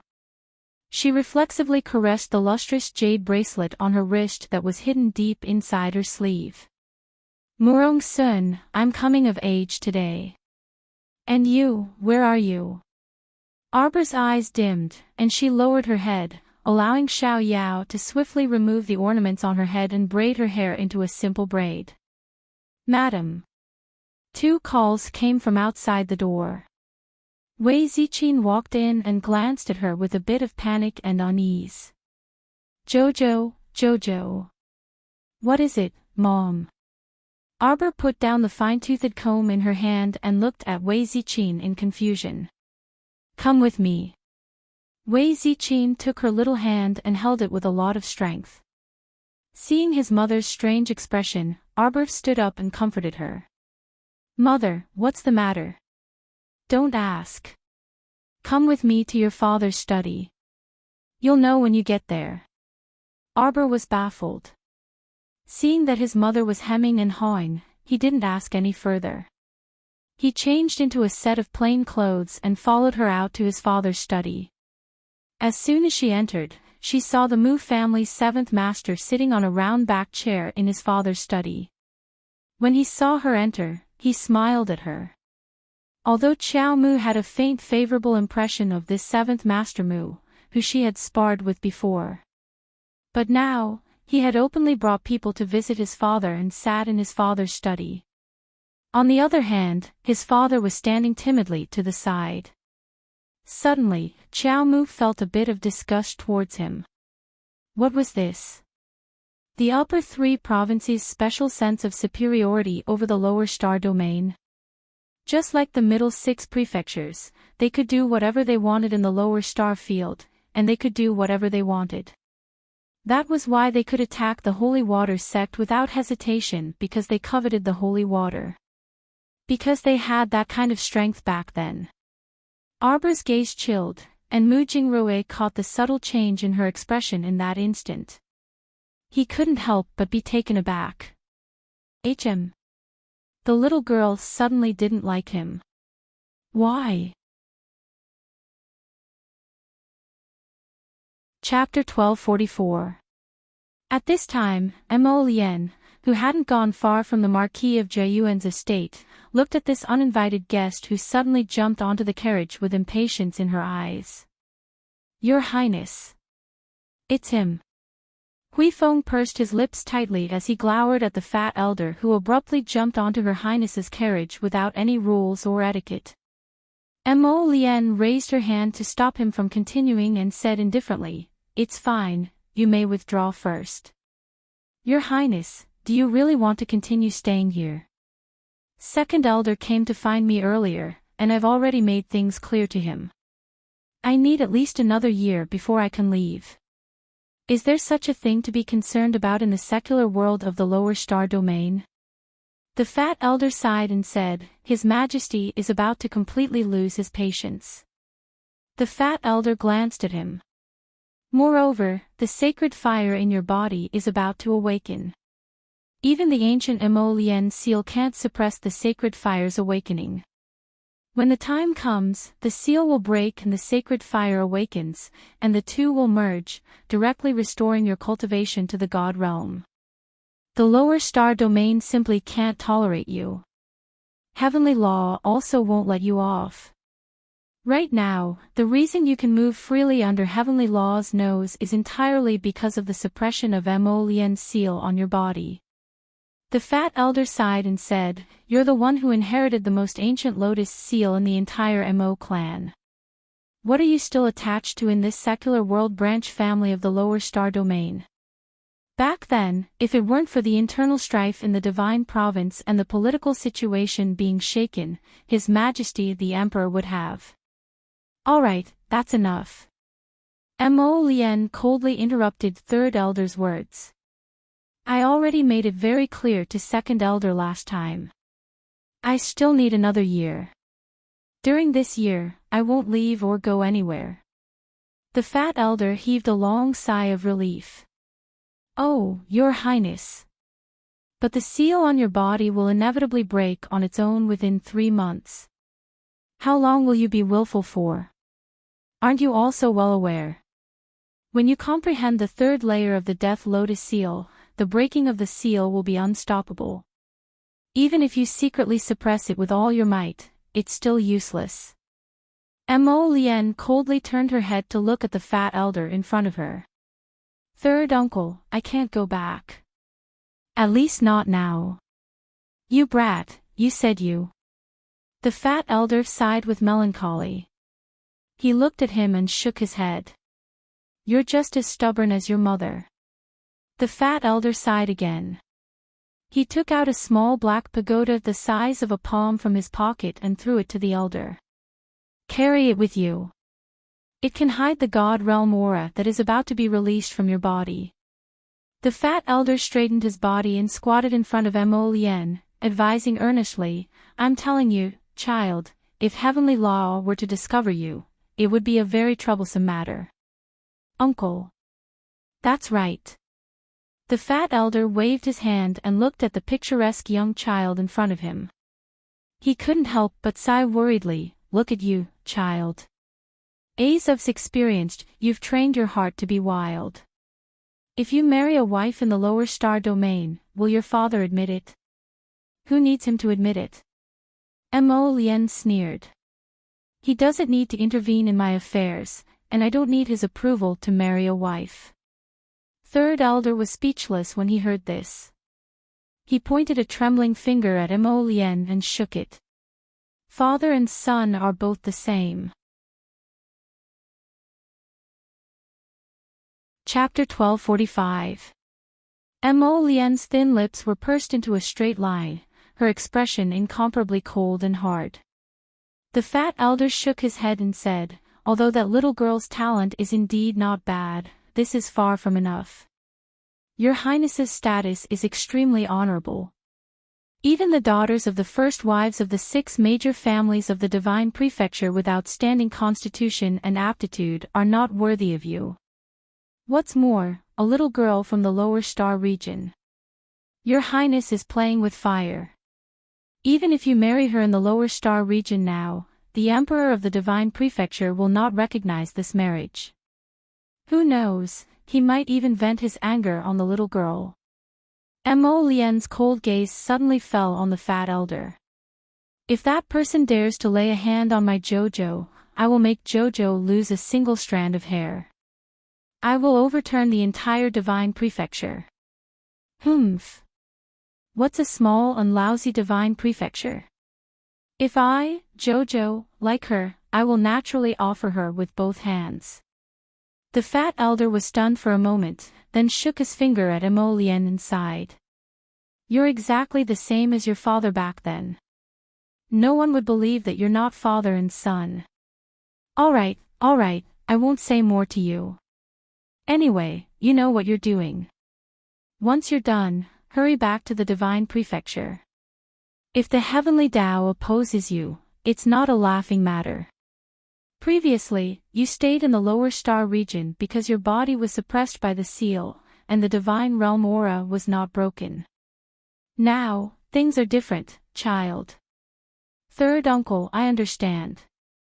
All right, don't blame me for being long-winded. I've already met your adoptive father and mentioned this to him. The fat elder was a little angry at the mention of this. You didn't see his constipated expression at that time. It was as if I was going to snatch his son away. He even took 3 steps back, as if he was about to stop breathing. Was it that exaggerated? This monarch of the branch family of the lower star region was too infuriating. He was entrusted to look after young Master Gu, and after 20 years, he actually wanted to seize the Emperor's son. What a strange person. Mo Lien glanced at the fat elder with a slightly serious expression. You've gone to grandmother and mother. No. The fat elder glanced at him. I only looked for your adoptive father. Sigh, I'll leave this matter to you. We'll have to leave sooner or later. Your Highness, since you were 3 years old, the Institute of Elders of the Divine Land has come to visit you through a special passage every year. You should have known that you would have to leave the lower star region sooner or later. Mo Lien pursed her lips and remained silent. It hasn't been easy for the great emperor. Ever since your mother fell into a deep sleep, His Majesty has been under a lot of pressure. Didn't Wushuang say that he was about to marry a new wife? Isn't that woman about to move into Morning Sunlight Palace? Don't listen to that brat Wushuang's nonsense. The fat elder blew his beard and glared. His Majesty's feelings for your mother have not changed in the past 20 years. Humph, sigh. Child, you have to believe me. The fat elder hurriedly said, you will know when you return. The fat elder raised his hand and patted Mo Lien's hand. The little girl's matter. I don't need him to care. Mo Lien said angrily. He can't even control his own wife, and he dares to control me. The fat elder felt that if the emperor was here, he would probably raise his hand and strangle his son to death. Okay. The fat elder couldn't control him, so he simply waved his hand and said, I will stay here for a while. If you need anything, you can find me in the courtyard. Chapter 1246. At the same time, in Qiao Zhongbang's study at the Marquis of Jiayuan's estate, Arbor's cold gaze flitted over 7th Master Mu and the white-haired elder. With a flick of his sleeves, he sat down in front of them. The white-haired elder behind 7th Master Mu knitted his brows and couldn't help but say angrily, How dare you be so impudent and rude in front of 7th Master Mu? Arbor's cold gaze swept over the elder without any warmth. My time is limited. I'll give you 7 minutes. You! The white-haired elder was enraged. Just as he was about to flare up, 7th Master Mu reached out to stop him. Jojo. Mu Jingrui looked at her calmly and said, I believe that with your intelligence, you should know the purpose of our visit today. I don't know. Arbor's voice was strangely indifferent, mixed with a few traces of indifference. The white-haired elder was instantly enraged. How can you not know? He turned to glare at Qiao Zhongbang and Wei Ziqin. Didn't we agree that day? On the day of the ceremony, we will tell her the truth. Wei Ziqin covered her face and choked out, I don't know how to say it. Arbor's heart had long sunk to the bottom of the valley along with his mother's soft sobs. She didn't even dare to delve into the cause of this panic. She stood up and coldly ordered them to leave. Since you're hemming and hawing and don't want to say it, then there's no need to. Chunying, see the guests out. Mu Jingrui stood up and sighed at her cold back. Jojo, you've already guessed it, haven't you? Jojo, you have such great talisman talent, but have you never doubted your origins? The talisman lineage is passed down from generation to generation. It's very rare for someone not from my Mu family to have such outstanding talisman drawing talent. Arbor's back was facing Mu Jingrui and the white-haired elder. Her back was already completely stiff. Your surname is Mu, and you're called Mu Qiao. You're a child of the Mu family of the Divine Province, Mu Qiao. My surname is Qiao. As long as my surname is Qiao, my surname will always be Qiao, Arbor said coldly before turning around to leave. The white-haired old man couldn't hold back his anger. He jumped up and said angrily, You don't know what's good for you. If you weren't a member of the Mu family, do you think you would have such a good talent in drawing talismans? You're able to break through to become a high-level talisman master at such a young age. That's because you inherited your biological father's talisman talent, you. Arbor abruptly turned around. This was the first time Mu Jingrui had seen such a resolute and austere expression on the little girl's face. My talent has never been related to your Mu clan. She knew very well that her talent in talismans came from the Golden Talisman Jade Tome. As for the Golden Talisman Jade Tome, although she didn't remember how it was stored in her sea of consciousness, she was absolutely certain that this matter had absolutely nothing to do with the Divine Prefecture's Mu clan. Mu Jingrui looked at her with a complicated expression. Jojo, we can understand that you can't accept it right now. But that is indeed the case. You are the long-lost child of the Divine Prefecture's Mu clan. He took out a jade pendant with a red string hanging from his waist. This is half a jade pendant. Your foster mother also keeps the other half. Together, it's enough to prove your identity. Arbor was expressionless. Her eyes, which were like a dry well without any ripples, stared coldly at Mu Jingrui. In that instant, he only felt his heart tremble and his entire body turn cold. This child was seriously too cold. Her gaze didn't seem like she was looking at a relative at all. It was clearly like she was looking at an enemy who spoke without thinking. Chapter 1247. Then let me ask you, where is my birth mother? Arbor asked coldly. Wei Zichin's grip on Qiao Zhongbang's hand paused. Mu Jingrui was also taken aback and instantly shut up. After a while, he said, Jojo, I can't tell you about your mother for the time being. There are some misunderstandings here that cannot be clearly explained in a few words. Mu Jingrui sighed. I was entrusted by your grandfather to come find you. Jojo, you have to know that your grandfather has never given up on searching for you all these years. Ha, ha. Arbor expressionlessly let out two chilling laughs. Then let me ask you again, what if I go with you? What identity will I use to go back? Jojo, our Mu family has set up a spatial talisman matrix in a place in the Mo Kingdom capital that connects the lower star domain and the Divine Province's Mu family. Only our Mu family can activate it. It can be transported once every 6 months, and no more than 5 people can be transported at a time. When the time comes, we can use this spatial talisman matrix to transport back. Arbor gazed icily at the man in front of him. That bone-chilling gaze made Mu Jingrui seem to see his sister-in-law through her in an instant. That cold, arrogant, and aloof woman whom he had respected for many years. But it was very clear that the little girl in front of him was even more heartless than his aloof and arrogant sister-in-law. She seemed to really not like the Mu family. Ridiculous. You want me to follow you back to your family with my tail between my legs like a stray dog?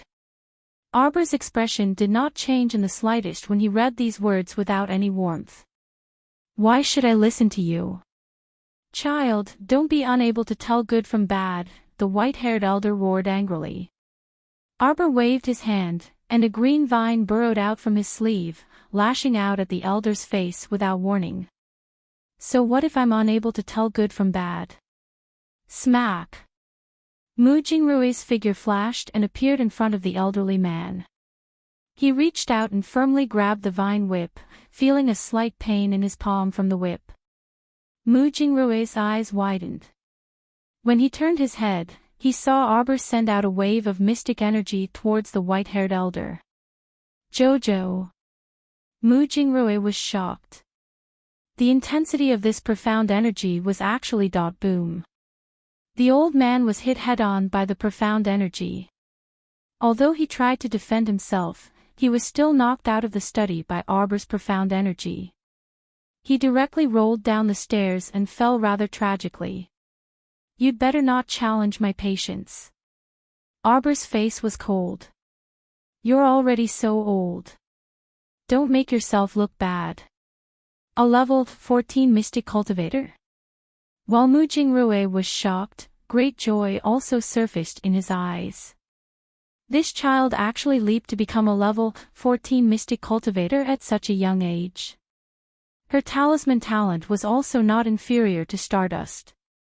It could be said that such a young genius with such achievements was clearly superior to the current eldest miss of their divine province's Mu family. What divine province's Mu family? It has nothing to do with me, Arbor said with an icy expression. He raised his hand and said, Chunning, see the guests out. Yes, Mississippi. Chunning hastily flashed in from outside and respectfully bowed to 7th Master Mu and Mu Jingrui. This way, please. The old man stood up with a face full of dirt and grime, his expression displeased. Simply preposterous. Chapter 1248. As a member of the Mu family, this little girl's talent was indeed pretty good, but her natural disposition was too arrogant and proud. Compared to their family's considerate, gentle, and generous eldest miss, she was simply too lacking. Jojo. Mu Jingrui was speechless. He simply didn't expect that Arbor would actually refuse to acknowledge them. Arbor turned around and swept his gaze over the two without the slightest warmth. Ask yourself honestly.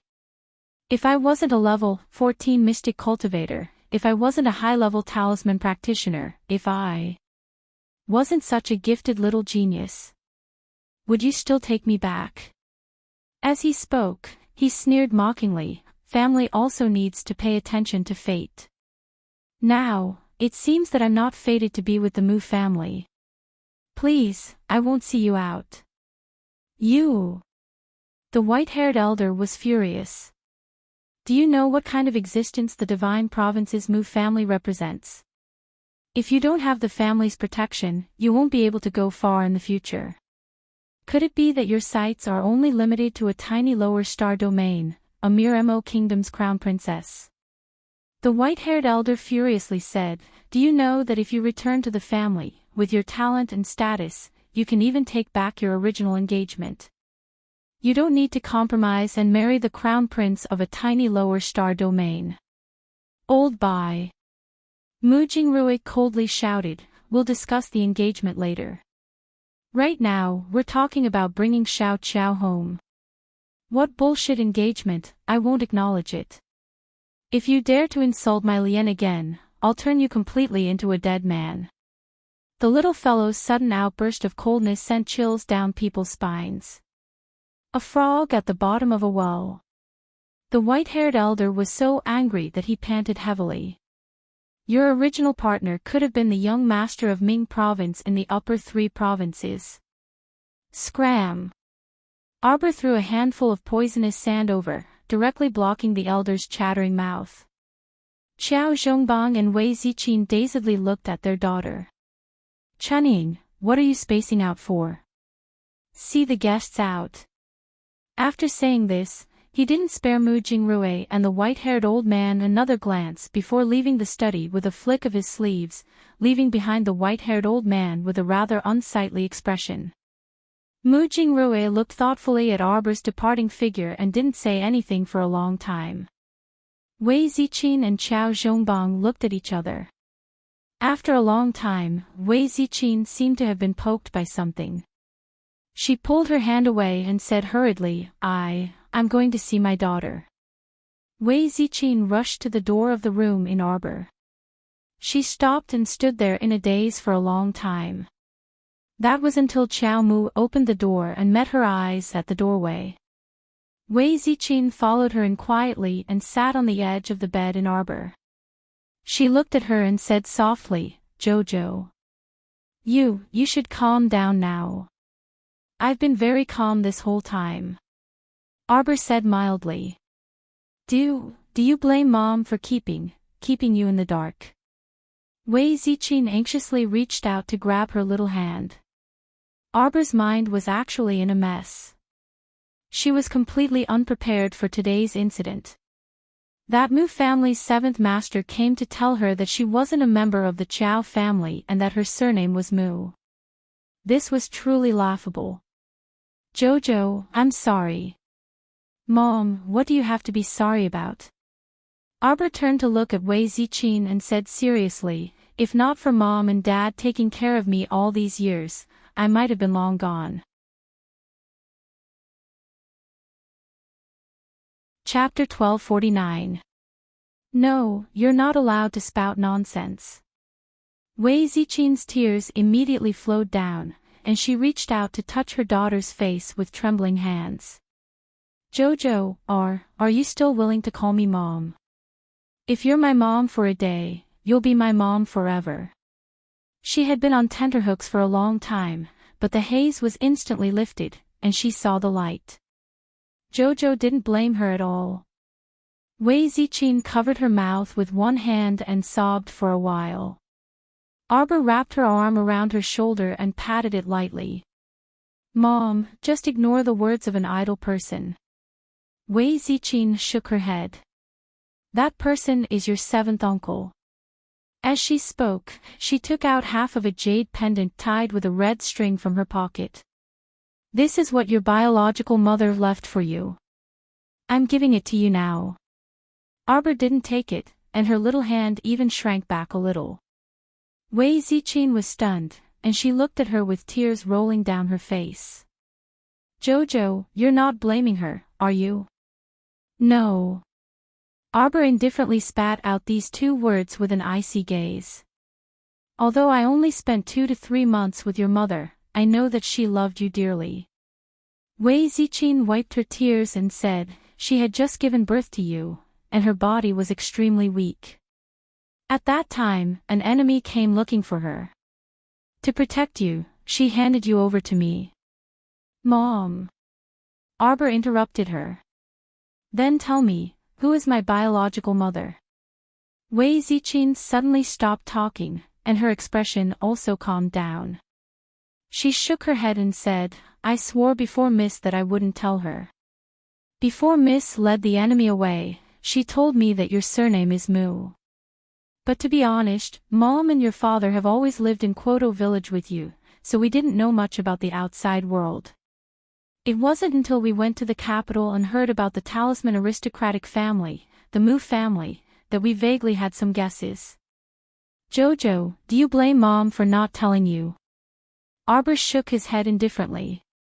Mother, my mind is in a mess right now.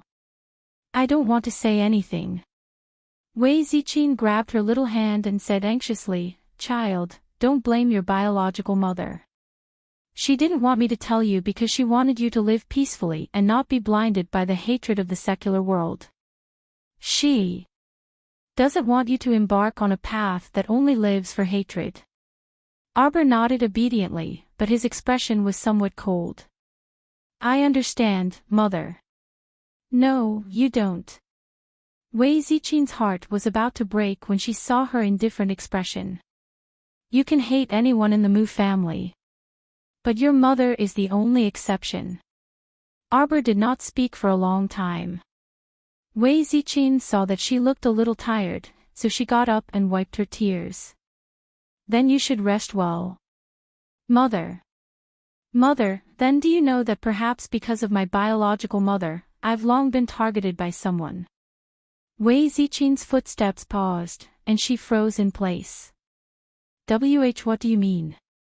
Arbor began to understand a little now that those things that happened in her previous life were really not some special coincidence.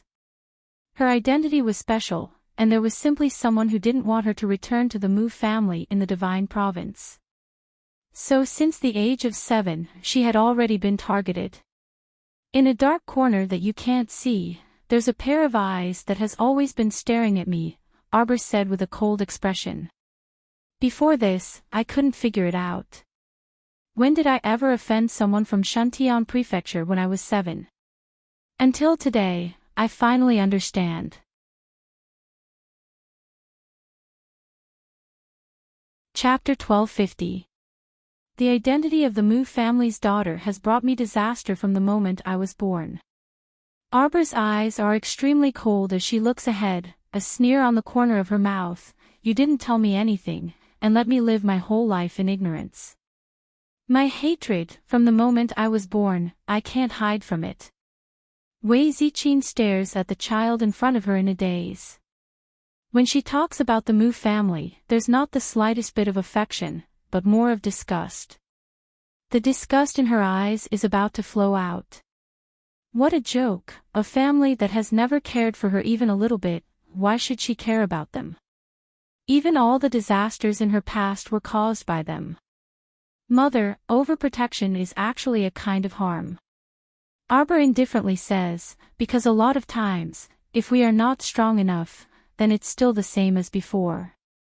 Even if we want to live the rest of our lives peacefully and smoothly, there might be someone who doesn't want us to live well.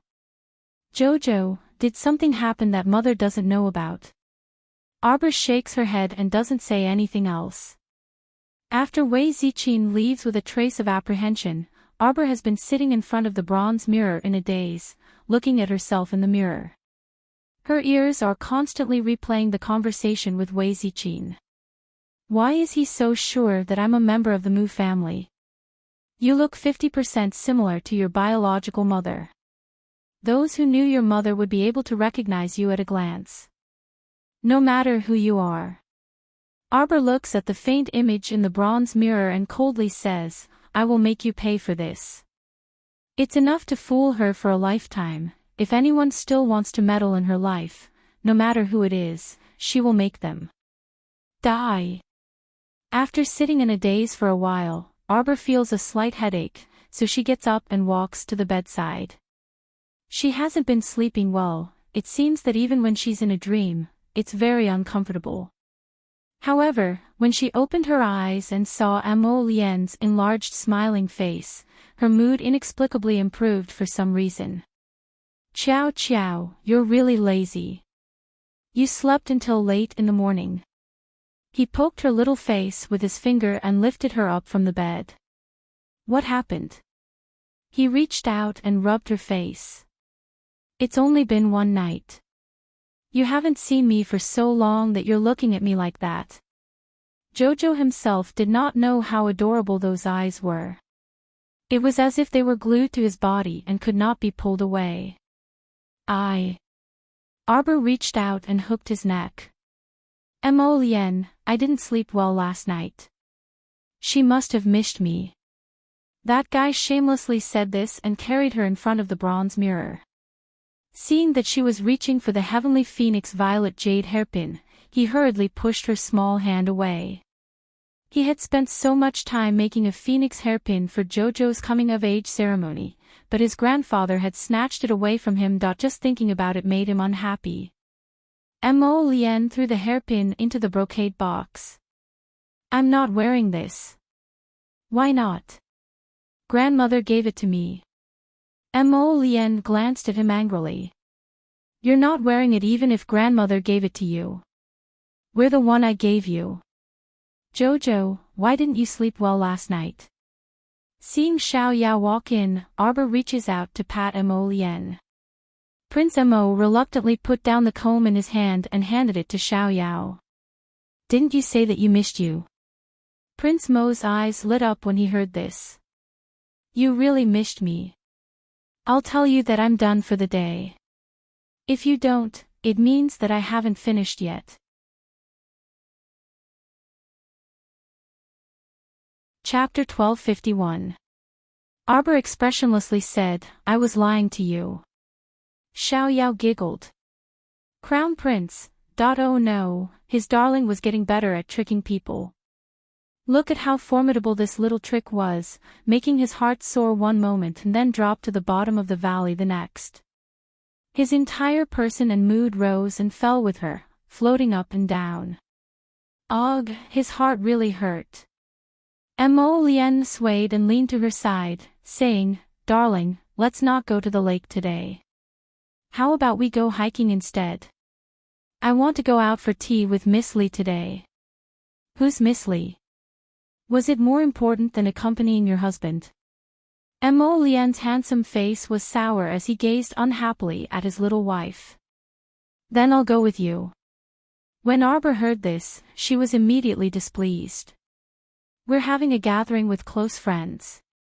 What are you going to do?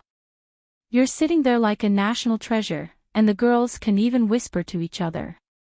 Being disdained by his wife like this, the crown prince was also displeased. He reached out to carry Arbor, who had finished combing her hair, and rubbed against her soft little body. Go together, or climb the mountain with your husband. Choose one. Anyway, they were all people of the pugilistic world, so they didn't pay attention to things like male and female etiquette. Originally, their Seekong planet was more lenient towards mystic cultivators. Prince Mo made up his mind to follow his wife the whole way, leaving Arbor unsure whether to laugh or cry. This person was very vexing.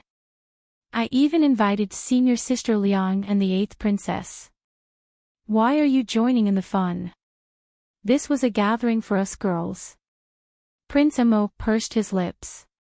If you don't bring me, I'll tell Mom. Xiao Yao burst out laughing and quickly went out to prepare breakfast for the two darlings. Arbor rolled her eyes at her. They don't bring husbands. Then have them bring all of them. What's there to talk about in a tea house? Why don't we go hiking in Fu Mountain and roast game together? Arbor thought that hiking in such fine weather wasn't a bad idea, so she reluctantly nodded. You're so annoying. Then go and contact them. She wasn't happy that she had to inform everyone.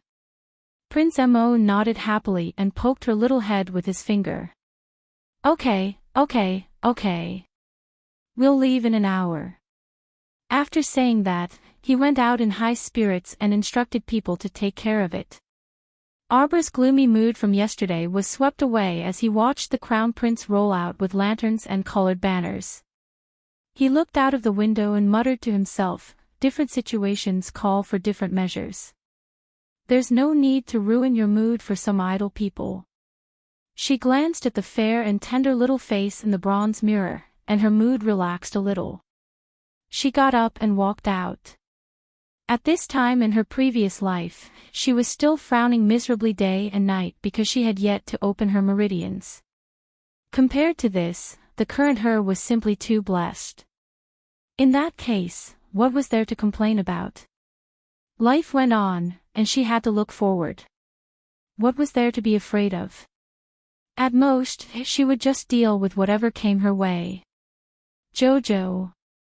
As soon as she walked out of the courtyard, she saw Qiao Zhongbang and Wei Ziqin welcoming her. Father, mother. The little fellow greeted them in a crisp voice. Seeing that she was in a rather good mood, Wei Ziqin's heart relaxed a little. She hurried forward to hold her daughter's hand and said, Little Mo told Mom that he's going to take you out to play later. This is good too. Go out and relax, don't think too much.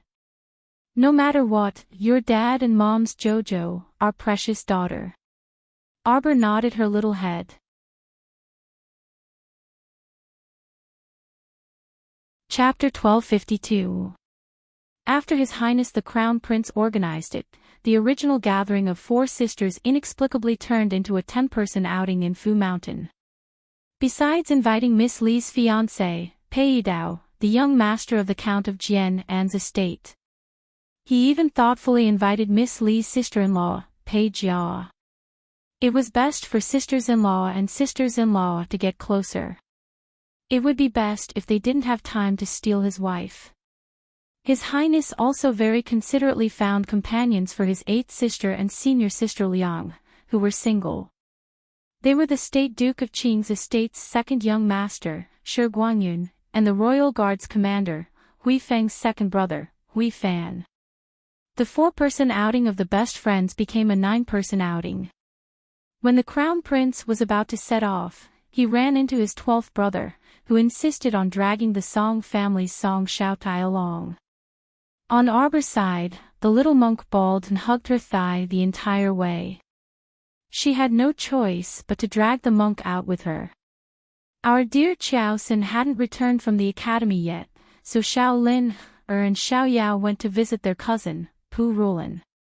As a result, the group of 12 people encountered Duan Yu, Situ Yi, and Lu Yexin, who happened to meet on the way to Fu Mountain.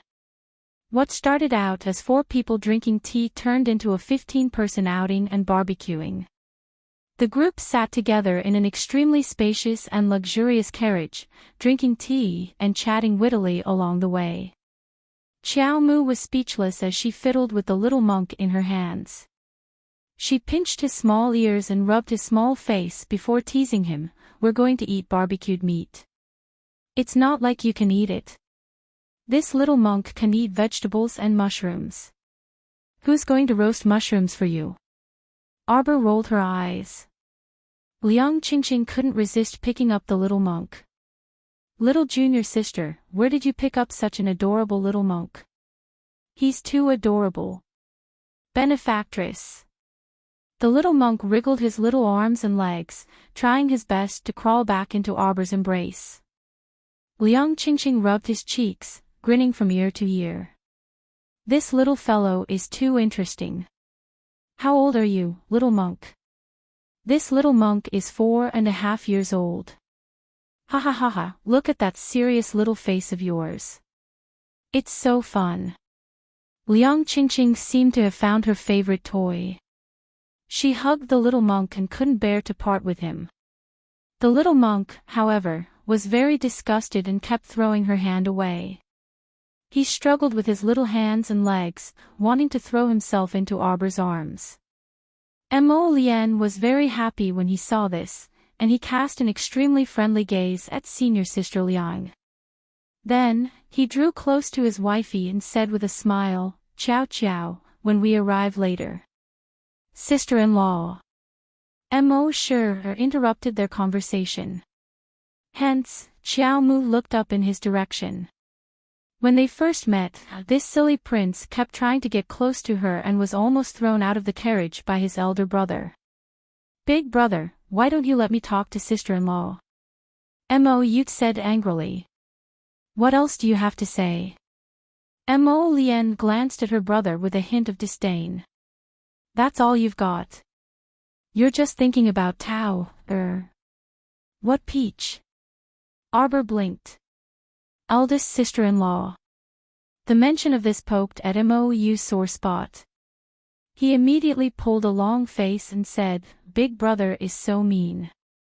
He's so petty that he won't even let me look at the Tao, that you gave him. He wasn't like this in the past." Mo Lian pursed his lips and said to Arbor in a low voice, "Give him 2 peaches and stuff his mouth. He's been nagging about this peach for about 7 to 8 years. Chapter 1253. Eldest brother, you're still mocking me. Mo Yu huffed. Mo Lian helplessly glanced at him and shook her head. The youth was wearing a dark-colored, narrow-sleeved, short-collared robe today. His black hair was casually bundled up, making him appear to be in high spirits.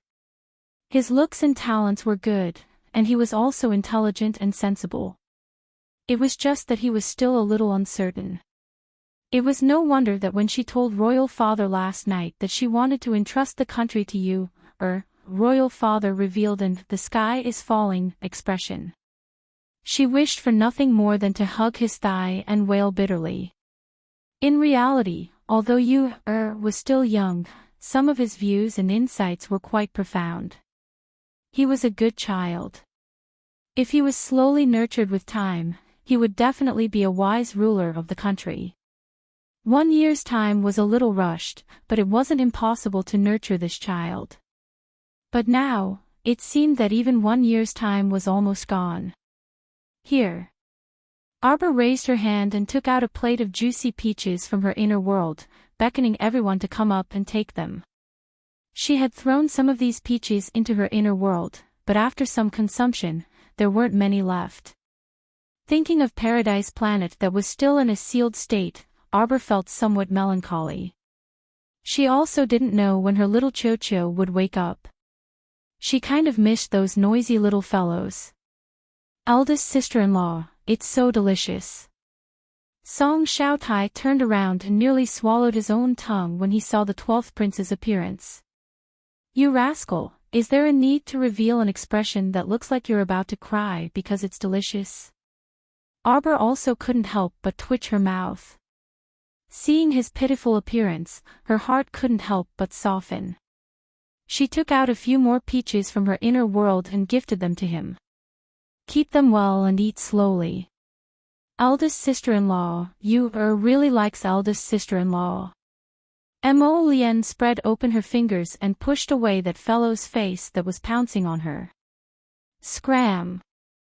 Eldest brother, you're actually this kind of eldest brother. The entire carriage was laughing and giggling, and the atmosphere was extremely good. The carriage turned onto the mountain path of Mount Fu. Because the carriage was too large, they alighted and planned to walk up the mountain. It was just past 7 in the morning, and the weather was clear and sunny with a gentle morning breeze. Everyone gazed at the distant green mountains, feeling extremely good for a moment. The Mo capital's defensive fortifications could be considered the most perfect defensive fortifications on the entire Seacombe planet. Currently, Southern Bailey, Northern Wei, and other countries were also building similar fortifications. If the corpse puppet situation could be controlled and slowly improved, everything would be perfect. Everyone walked up the mountain while talking and laughing. Not long after they left, several horses and carriages arrived at the foot of Fu Mountain. The vassal prince of Henan was dressed in crimson riding attire. He dismounted from his horse in high spirits and tossed the horsewhip in his hand to the manservant beside him. The girls walked down from the carriages one after another. They looked up at the hillside and whispered to each other. Your Highness, you have a good idea. How can this flower appreciation festival be as interesting as a spring outing? The one who spoke was a young man with a flattering smile. Everyone glanced at him in disdain, revealing mocking gazes. Fifth young master Zheng, has your Zheng family been doing well recently? A fat young man smiled as he looked at the fifth young master of the Zheng family. As soon as he said this, a few people laughed. Tisk, young Master Su's words aren't right. As the saying goes, even a rotten ship has a 3-inch nail, not to mention the dignified Zheng estate. It's impossible for it to collapse so easily. Fifth young Master Zhang's face flushed red.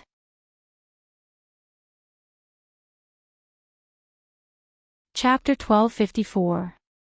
Thus, everyone followed suit and mocked him, causing his face to turn as red as a monkey's butt.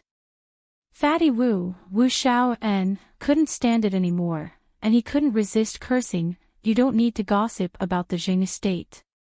Let me tell you, sixth young master is my brother. No matter what, you shouldn't ridicule the Zheng estate's people out of consideration for sixth young master. When everyone heard this, they also recalled that Zheng family's young prodigy, sixth Zheng, and they couldn't help but shut their mouths in boredom. When the vassal prince of Henan saw this, he didn't say anything else. He turned to look at a young girl standing gracefully among the young ladies and said with a smile, After you, Commandery Princess. And nodded and leisurely made her way up the mountain with small, light steps while maintaining her graceful and luxurious bearing. The vassal prince of Henan's eyes flickered, and he immediately walked up alongside her. He said with a smile, If Commandery Princess feels tired, I can order people to carry you up in a small sedan. Commandery Princess and replied softly, Thank you for your concern, vassal prince. We are out for a walk. If we don't climb the mountain and rely on a sedan for everything, wouldn't it lose the meaning of a walk? Commandery Princess is right. The vassal prince of Henan chuckled and said with a nod, Then let's go up. Supposedly, if we reach the summit before noon, we can see Fu Mountain's marvelous scenery under the red sun. It is indeed so. And smiled faintly and said, Fu Mountain scenery has always been very good. If vassal prince is free, there is no harm in coming here for a walk. The two people led the way as they chatted and laughed. Behind them, 7 to 8 orioles and swallows jostled behind them, winking at each other in disdain. Look at her, she looks so smug. If the Queen Dowager hadn't adopted her, how could she have her current glamorous and dignified appearance? Wouldn't she still have to curl up in the declining Marquis of Su An's estate like a pitiful worm? A noble lady couldn't stand Commandery Princess An's pretentious appearance and couldn't resist commenting sourly. Oh my, isn't this the miss of the Liu family? Why are you so envious? This sour stench is truly overwhelming, and I can't even block it. The third miss of the Marquis of Placation's estate, Su Mingzhu, mocked. Third sister. Su Mingxin, the younger concubine-born sister, saw that she was going to stir up trouble again. With just a few words, the young miss of the Liu family was glaring at her angrily. Su Mingxin couldn't help but reach out and pull on her sleeve. Su Mingzhu angrily flung her fourth sister's hand away. Am I wrong?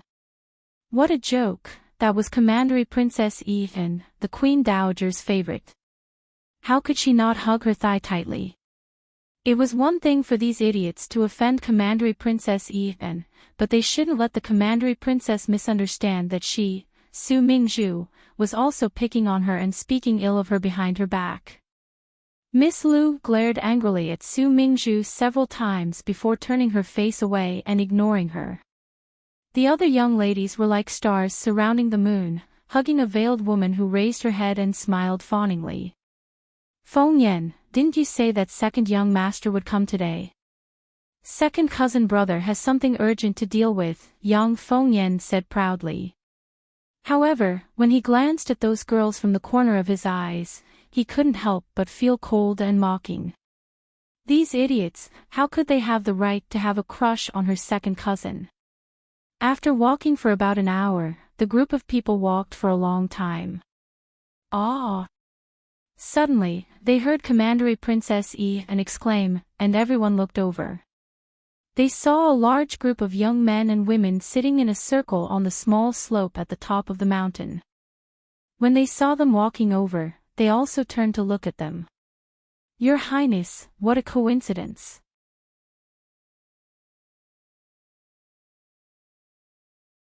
Chapter 1255. Commandery Princess Yifen smiled excitedly. Heavens, could this be fate?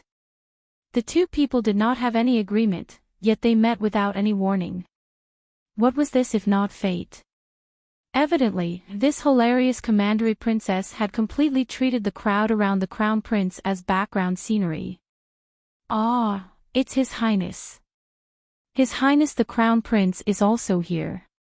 Miss Liu, Su Mingzhu, and the other young ladies all looked over with flushed faces, as if they had seen something excited. The vassal prince of Nan laughed heartily and was the first to greet with cupped fists.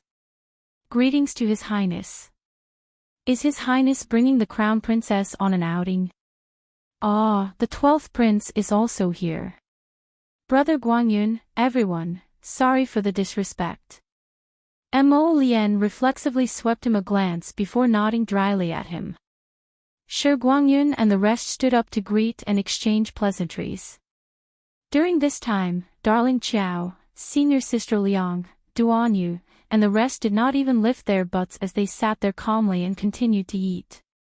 There was already quite a bit of roasted game on the plate, and several large pieces of rabbit meat were currently flipping on the grill.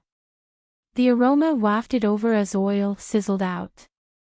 After walking for an entire morning, it was already close to noon. The vassal prince of Nan's entourage was rumbling with hunger, so their eyes involuntarily focused on the food on the grill. It was too sumptuous. Other than roasted pork, beef, mutton, and so on, the Crown Prince's entourage had also prepared all kinds of fruits and vegetables. They really knew how to enjoy themselves. However, after waiting for so long, no one from the Crown Prince's entourage invited them to sit down and eat together. Was this appropriate? Shouldn't they play together and share their food when they met by chance on the mountain? Arbor discovered that a flock of orioles and swallows were staring at her with very strange gazes. How could she know that they were waiting for her to invite them? Among the women, her status was the noblest. As long as she invited them, the others definitely would not have any objections. 8th Princess Mou was about to go crazy from holding back her laughter. According to her interactions with them, these people were probably going to die that her little sister-in-law definitely did not think of inviting them at all. Because they were not familiar with each other. The smile on Mou's face widened infinitely. Arbor's gaze swept across the group of women one by one. He raised his hand and gave the little monk a radish stick, stuffing it into his hand. He calmly took half a rabbit leg and said to Mou and the others, "Eat it while it's hot. Don't waste it. Benefactress, you can roast the mushrooms. It's delicious. Do you want some minced meat? I'll give you some minced meat roasted mushrooms. It smells good." Arbor winked at him. "No." The little monk angrily shouted. "This little monk is a vegetarian." Liang Qingqing saw that he was extremely cute and couldn't help but reach out to touch his little bald head. "Little monk, why don't you renounce asceticism?" "Nonsense." The small monk opened his small hands and forcefully pushed Liang Qingqing's palm away. "Why would this little monk want to renounce asceticism? How can you marry a wife if you don't renounce asceticism?" Liang Qingqing teased. "Hurry up and renounce asceticism so that you can marry a wife when you grow up." When the little monk heard this, he looked up pensively. Before he could say, "Marry a benefactress," Mo Lien stuffed a radish stick into his mouth. "Don't, you should continue being a monk." When the vassal prince of Nan and the others saw that they were completely ignoring them, they couldn't help but feel somewhat embarrassed. The commandery princess's eyes flickered. Just as she was about to step forward, a masked gray-clothed man suddenly appeared in front of her and hacked at her with a saber. "Be careful, commandery princess."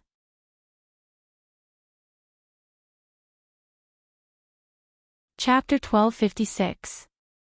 However, the vassal prince of Nan, Cho Fu, strode forward and fiercely embraced commandery princess An's slender waist with his 8 arms. He hugged her tightly and pulled her into his arms. This action was truly done in one go, and it was very manly.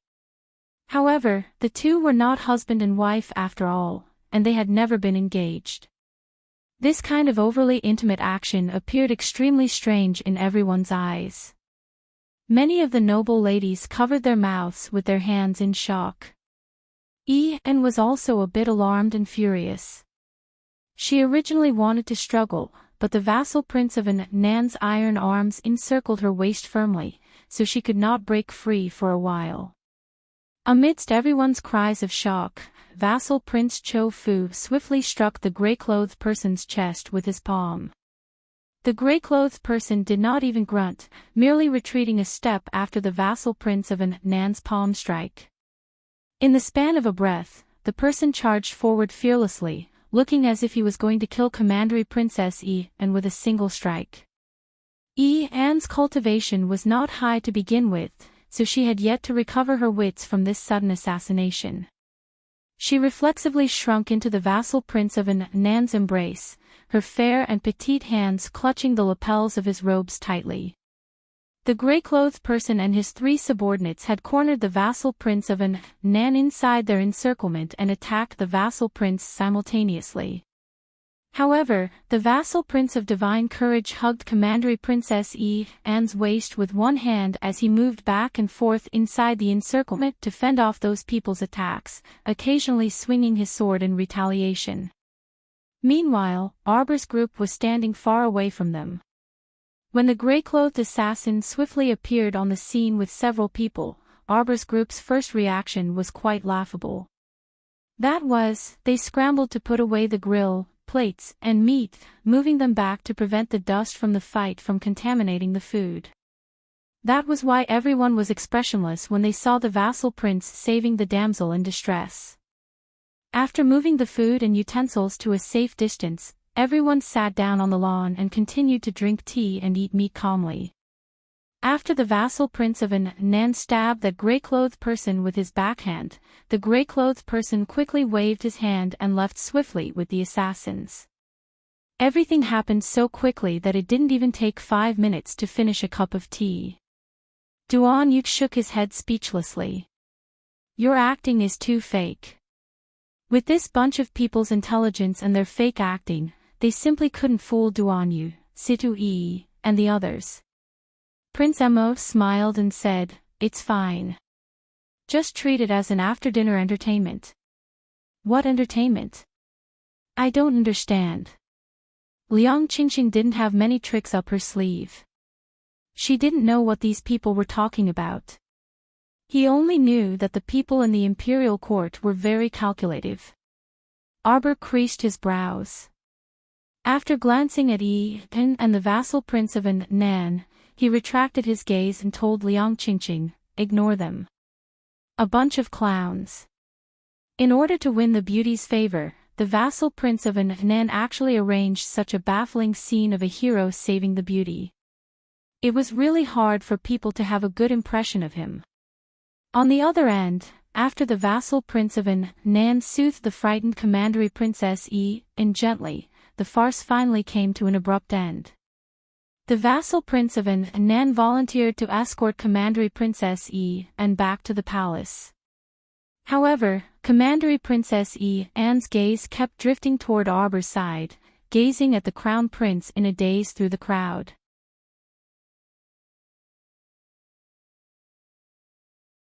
Chapter 1257. However, it was a pity that no one in Arbor's group was paying attention to her.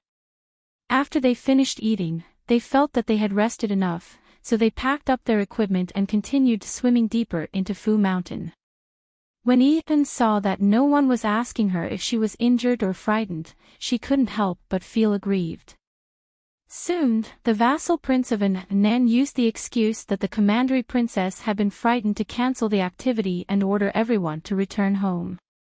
Meanwhile, he sent commandery princess back to the palace as a matter of course. After the farce with the vassal prince of Nan ended, Arbor's group continued to stroll around merrily until the afternoon before dispersing. Arbor, who had not slept well the entire night, was a bit tired at this time. After getting on the carriage, she found the crown prince to use as a pillow. She had only wanted to close her eyes and take a nap, but she didn't expect that she would fall asleep soon after leaning against the crown prince. Mo Lien stroked the back of her head before taking out a thin brocade blanket to cover her stomach. The little monk was sprawled on the ground on his back. He had long fallen asleep from exhaustion after playing for the entire day. Mo Lien simply had the carriage driver stop the carriage by the roadside so that his Jojo could catch up on some sleep. Arbor slept for a full 2 hours before waking up. When she saw that her carriage was still at the foot of Fu Mountain, she couldn't help but be speechless. "You didn't leave. The carriage's swaying disturbed your sleep." Mo Lien brushed away the strands of hair that had drifted across her face. "I'll send you back now." Arbor nodded and yawned. When she turned around and saw the little monk sleeping soundly with his limbs spread out, she couldn't help but find it amusing. This little fellow had also tired himself out for the entire day, so she would just let him sleep a bit more. The carriage driver exhaled before driving the carriage away from Fu Mountain and into the city. Mo Lien took out the tea and snacks that he had prepared beforehand from the carriage compartment and fed his wifey for a while. Arbor seemed to have thought of something, and she couldn't help but ask curiously, "Mo Lien, why do you think that vassal prince of Nan did that?" "He wants to marry commandery princess Yian as his wife. He likes her." Mo Lien couldn't help but laugh. What's there to like or dislike between them? At most, it's about benefits. The little guy curled his lips and was about to take a sip of tea when he suddenly felt the carriage stop. She almost spilled the tea that was about to reach her mouth. The crown prince's eyes were sharp and his hands were fast. He hurriedly grabbed her small hand and helped her stabilize her body. What happened? The coachman's driving skills were quite good. He wasn't usually so reckless, driving the carriage so bumpy. "Your Highness, yes, yes." The coachman's tone was filled with surprise and helplessness. Arbor lifted the curtain and saw a carriage stopped in the middle of the busy street. The woman standing in front of the carriage with her hands on her hips and 4 or 5 palace guards behind her did look familiar. "Mo Lien, come and take a look." "Who is this? He looks familiar." Arbor couldn't help but tug at his sleeve. Prince Mo moved his head to her side and looked outside. His face darkened almost instantly. Seeing his expression change instantly, Arbor couldn't help but ask curiously, "Who is this person?" Fourth Princess Mo Shuang. It was this woman who was blocking the middle of the road. She simply didn't care about the Wang clan's dignity at all and completely disgraced the Mo clan. Mo Lian was about to lift the curtain and alight from the carriage with a dark face.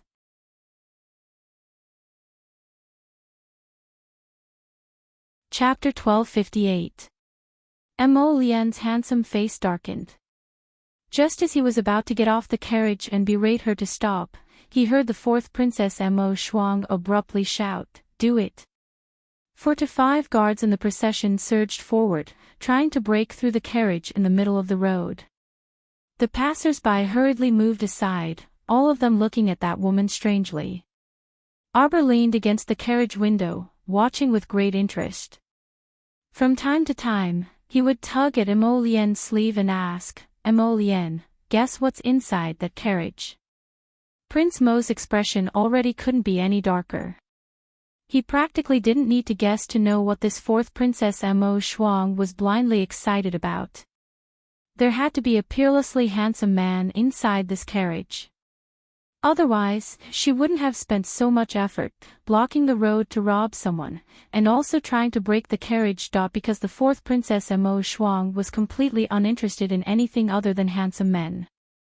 Her greatest hobby in this life was to collect all kinds of handsome men. It would be best if she could bring all of them back to her princess residence to raise. If it weren't for the great king fiercely cutting her monthly allowance, this fellow reckoned that her princess residence would soon be unable to accommodate any handsome men. Everyone knew that this was definitely an oddity in the Mo kingdom capital. This princess's strange anecdotes could go on for 3 days and 2 nights without stopping. At this time, seeing that she had blocked a carriage and was in a deadlock with the other party, several commoners who recognized the princess all stopped in their tracks and looked over curiously. However, they were well aware that this princess's temperament wasn't very good, so they couldn't help but provoke this fellow. Everyone only silently hid in a corner to watch the show. Before long, they saw the carriage wall being pulled open with a bang, and a figure flew out with a whoosh. His feet tapped lightly on a stall, and he was already rapidly flying in Arbor's direction. Wow! The crowd of onlookers all revealed expressions of, as expected of a handsome man, and swept disdainfully at the fourth Princess Mo Shuang. Heavens, sure enough, Princess Mo Shuang was snatching handsome men on the streets again. This temperament of hers probably wouldn't change even if she died. Arbor was leaning against the window of the carriage, watching the show. Suddenly, the carriage stopped in the middle of the road, was pulled apart, and a person flew out from it. She glanced around and couldn't help but be stunned. Wasn't this the Qin estate's Grand Duke Qin Xian? Mo Lian, is the Qin family's first Qin. I saw it. Mo Lian's handsome face was dark, and he was so angry that he didn't want to talk. He raised his hand and hugged Arbor. Dong! His carriage was kicked from the outside, and a figure rushed into the carriage in a panic. When he saw Arbor, his eyes suddenly lit up. The moment she opened her mouth, she screamed in panic, "Jojo, save me!" His figure flashed and pounced toward Arbor in the carriage. Scram! Prince Mo kicked out without hesitation, aiming for the man's face. Eldest Qin quickly dodged to the side, rolling and crawling into the carriage, hiding behind Arbor. "Jojo, save me!" Before Qiao Mu could speak, she heard the carriage driver's blood-curdling scream from outside. Then, the carriage curtains were forcefully torn apart, and a woman fiercely jumped into their carriage. She didn't even see who was inside the carriage before she angrily rebuked, "Where did this little witch come from? Get out of the way! Impudent!" Mo Lian was furious and coldly rebuked her. Fourth Princess Mo Shuang instinctively shuddered, but when she saw the crown prince sitting in the carriage, her pretty face instantly turned pale. Today was over. Sleep was over.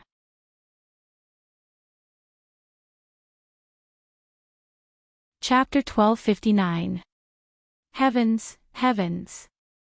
Why was the crown prince here? Mo Shuang covered her mouth with her hand and revealed a shocked expression. She then swept her gaze over Arbor and finally recognized him.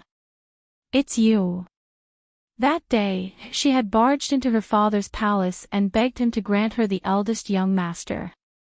At that time, her father had been imprisoned by the demon law in the main hall because of this damned crown princess. Sitting in her father's bedchamber and eating leisurely, Gong Chang and didn't dare to offend her. Mo Shuang's scalp was about to explode. She finally understood that her brainless act of barging into the crown prince and crown princess's carriage. She wanted to cry but had no tears. Usually, when she saw the crown prince, she would run as far away as she could. But she didn't dare to be impudent in front of this crown prince. If she offended the crown prince, her days would be even more difficult. Crown prince. Mo Shuang smiled embarrassedly and took a step back. She didn't dare to step forward again, but her eyes couldn't help but linger on the eldest young master, who was huddled in the corner. The eldest young master was, meekly and weakly, huddled in the corner of the carriage, hiding behind Arbor and biting his fingers. He had "this young master is so scared" look as he looked pitifully at Arbor. Arbor only glanced at him and couldn't help but turn his head back. The eldest young master was stunned and wondered in his heart, just now, Mu Xiaobao's glance, did it have a hint of disdain? Arbor really does have a lot of disdain. A grown man was actually chased like a dog by this fourth princess Mo Shuang, who had no cultivation at all. It would be strange if she didn't despise him. Xiaobao. The eldest young master raised a lustrous claw and carefully tugged at the ribbon under Arbor's sleeve. Slap. Mo Lian slapped his hand away and hugged Arbor to her side. She glared at the eldest young master with a warning gaze. Get out of the carriage immediately. No, I won't go. This crazy woman is here. If I get out, I'll be captured by her. I'm not going. Mo Lian looked at eldest young master's expression and wanted to slap him to death. What the hell was he pretending for? With his cultivation, how could he be so powerless when facing a woman with no cultivation in a place like the lower realms? No one would believe it. Little treasure. Don't be noisy. Xiao Mu forcefully swung her hand, smacking the eldest young sir's head loudly. Mo Lian. Eldest Qin was speechless. In the next second, the little fellow raised his leg and kicked fourth Princess Mo Shuang, who had changed her expression, out of the carriage. Eldest young master clapped and cheered excitedly behind her. Amazing. Little treasure, beat her. Arbor leaped out of the carriage. A pair of cold, electrifying eyes filled with pressure swept across the street. Those passers-by who were hiding in the corners to watch the show jumped in fright and hurriedly shrank their heads back into the corner. In less than 2 minutes, they heard banging sounds on the street, accompanied by fourth Princess Mo Shuang's pig-like screams. Stop. Mo Shuang's guards were just about to make a move when the crown prince lifted the curtain and walked down from the carriage and glared at them. Who dares to make a move? Those guards immediately rolled on the ground in fright. Who would dare to care about the princess's life or death? They themselves were about to die from the crown prince's cold glare. Arbor sent a flying kick.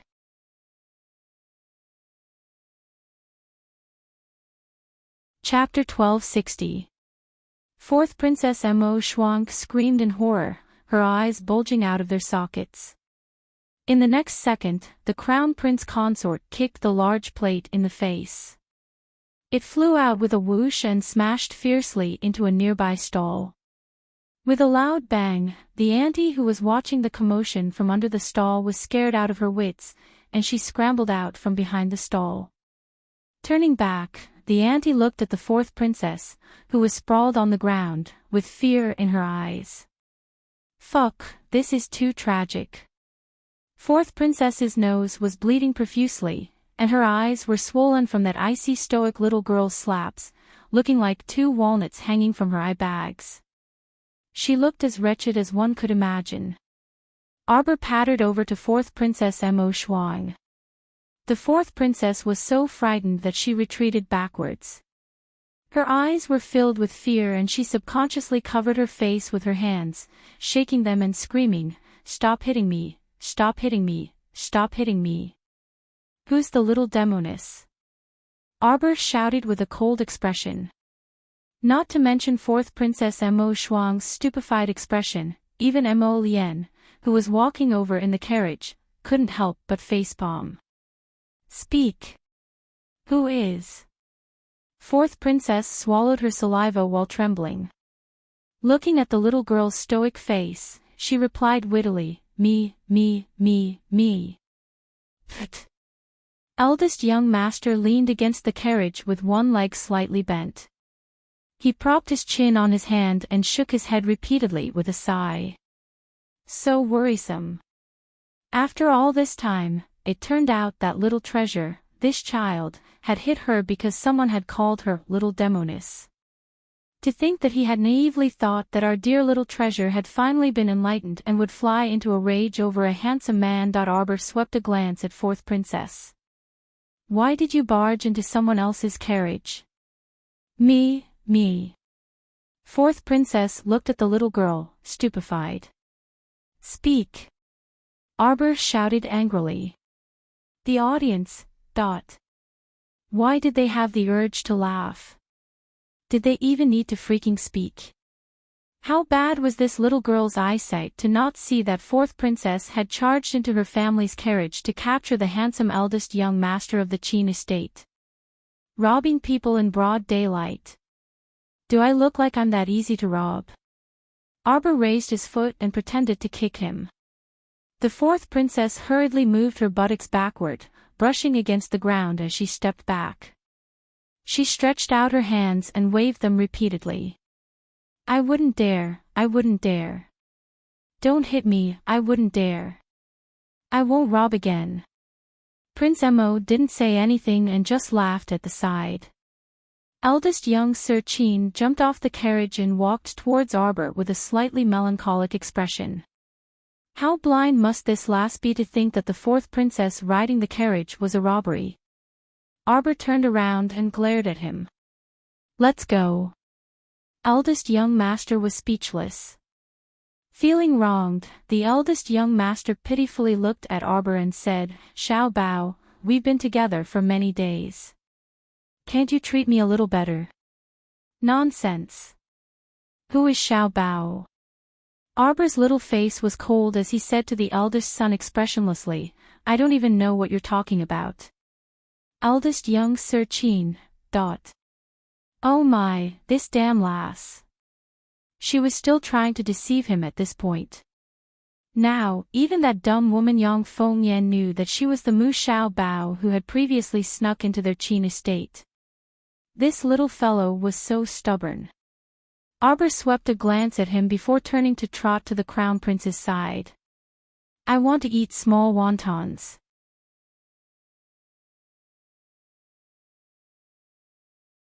Chapter 1261. Okay. The crown prince nodded with a grin.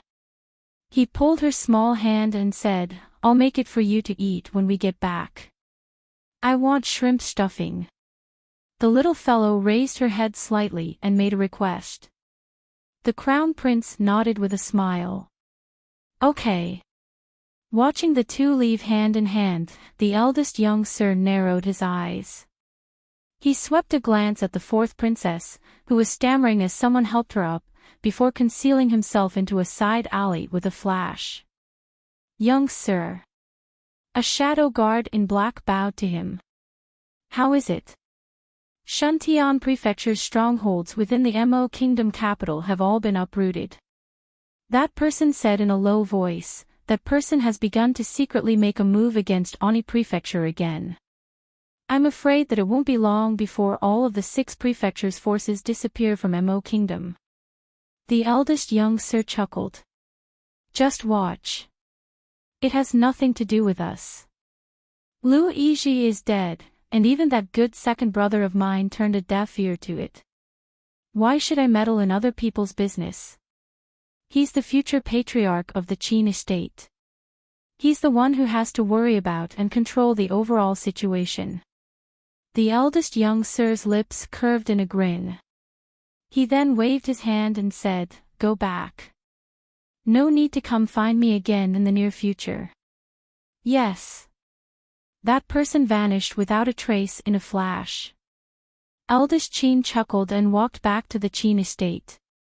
After today's ruckus, that brainless princess probably wouldn't dare to come find him for a while. He was so annoying to this 4th princess recently. How could there be such a shameless woman who didn't know her own worth in this world? Why didn't she look in the mirror and see her own virtue? Although he was amorous and loved all the flowers and plants in the world, he couldn't nibble on just any flower and plant. Sigh, when he thought of that wild and untamed little flower among the flowers, the eldest young sir's eyes couldn't help but narrow. Oh, it was indeed very worrying. Not long after the eldest young sir's figure disappeared, Wang Chung appeared in that small alley. He frowned slightly before disappearing. The second young sir had him follow the eldest young sir, but he didn't find anything suspicious about the eldest young sir even after watching for a long time. In any case, they were all members of the same estate. Presumably, the eldest young sir wouldn't do anything detrimental to the Qin estate. In the evening, in a tea house in the Mo Kingdom capital, 2 beautiful girls were sitting in a private room on the 2nd floor. The waiter who served the tea could not help but sneak a few glances before packing up the tea tray and walking out. "I asked Miss Axayan out today because I wanted to talk to you about the matter of those 20,000 mystic currency." Commandery Princess and smiled rather embarrassedly. "I'm not afraid that Miss Axayan will laugh at me. Last time, in order to buy that life-prolonging pill, I practically emptied out all my savings.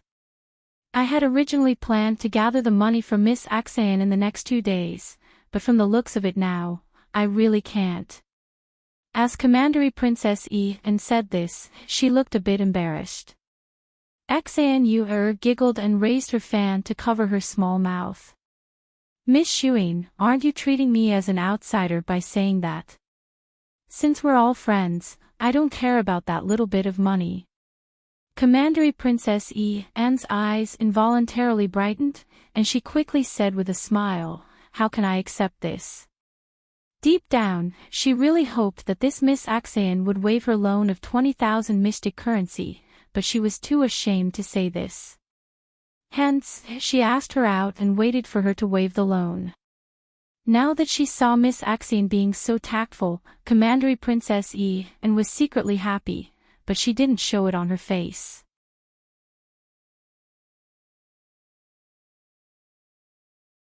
Chapter 1262.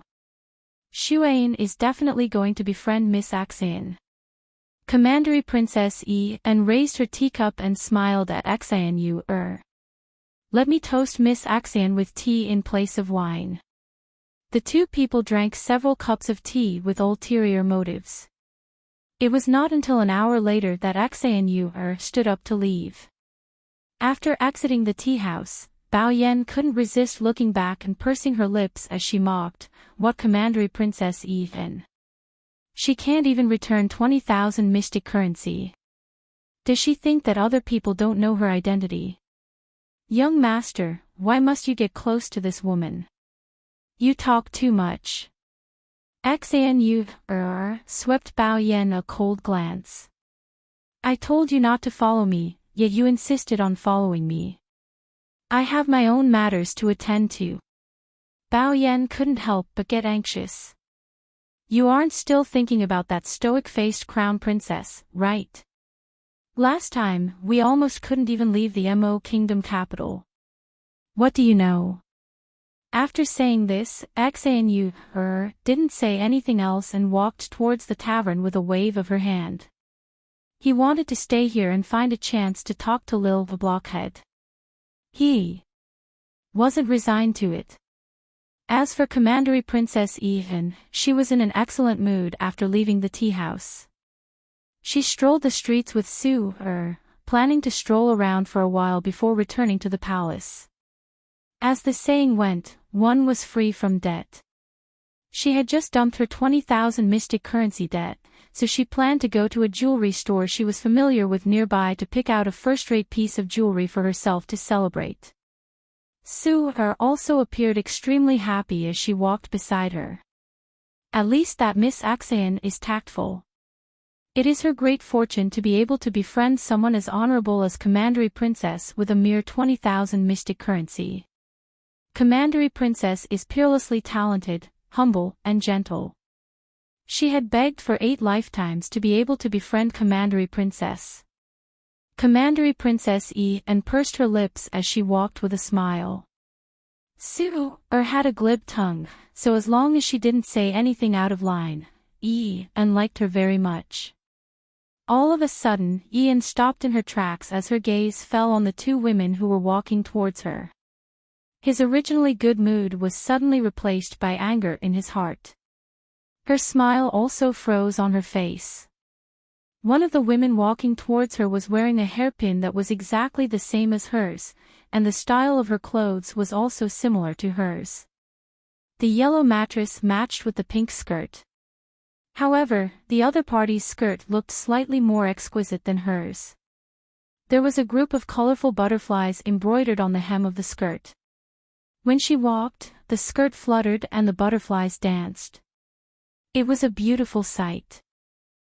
Anne's fury involuntarily erupted from the bottom of her heart. Seeing this, Sue hurriedly turned around and secretly gave the 2 hidden shadow guards a look. Very quickly, the 2 shadow guards caught up with the 2 ladies. After turning a corner, they stopped them in an alley. Anne slowly walked into that alley with Sue, sizing up that young lady who was dressed similarly to her. The more she looked, the more fury in her heart flared up. That woman's appearance was unremarkable. Her eyes were also very small, and her facial features were not even 1/10 of Anne's beauty. At this time, the 2 young ladies that had been stopped by the hidden guards were hugging their heads and curling up into a ball as they gazed at Anne's party with trepidation. "Miss, what business do you have?" Bao Yen walked up and slapped the butterfly skirt girl's face. "Audacious! You actually intend to impersonate our Commandery Princess? What?" The butterfly skirt girl was stupefied at once. She simply couldn't understand why this Commandery Princess in front of her had stopped her.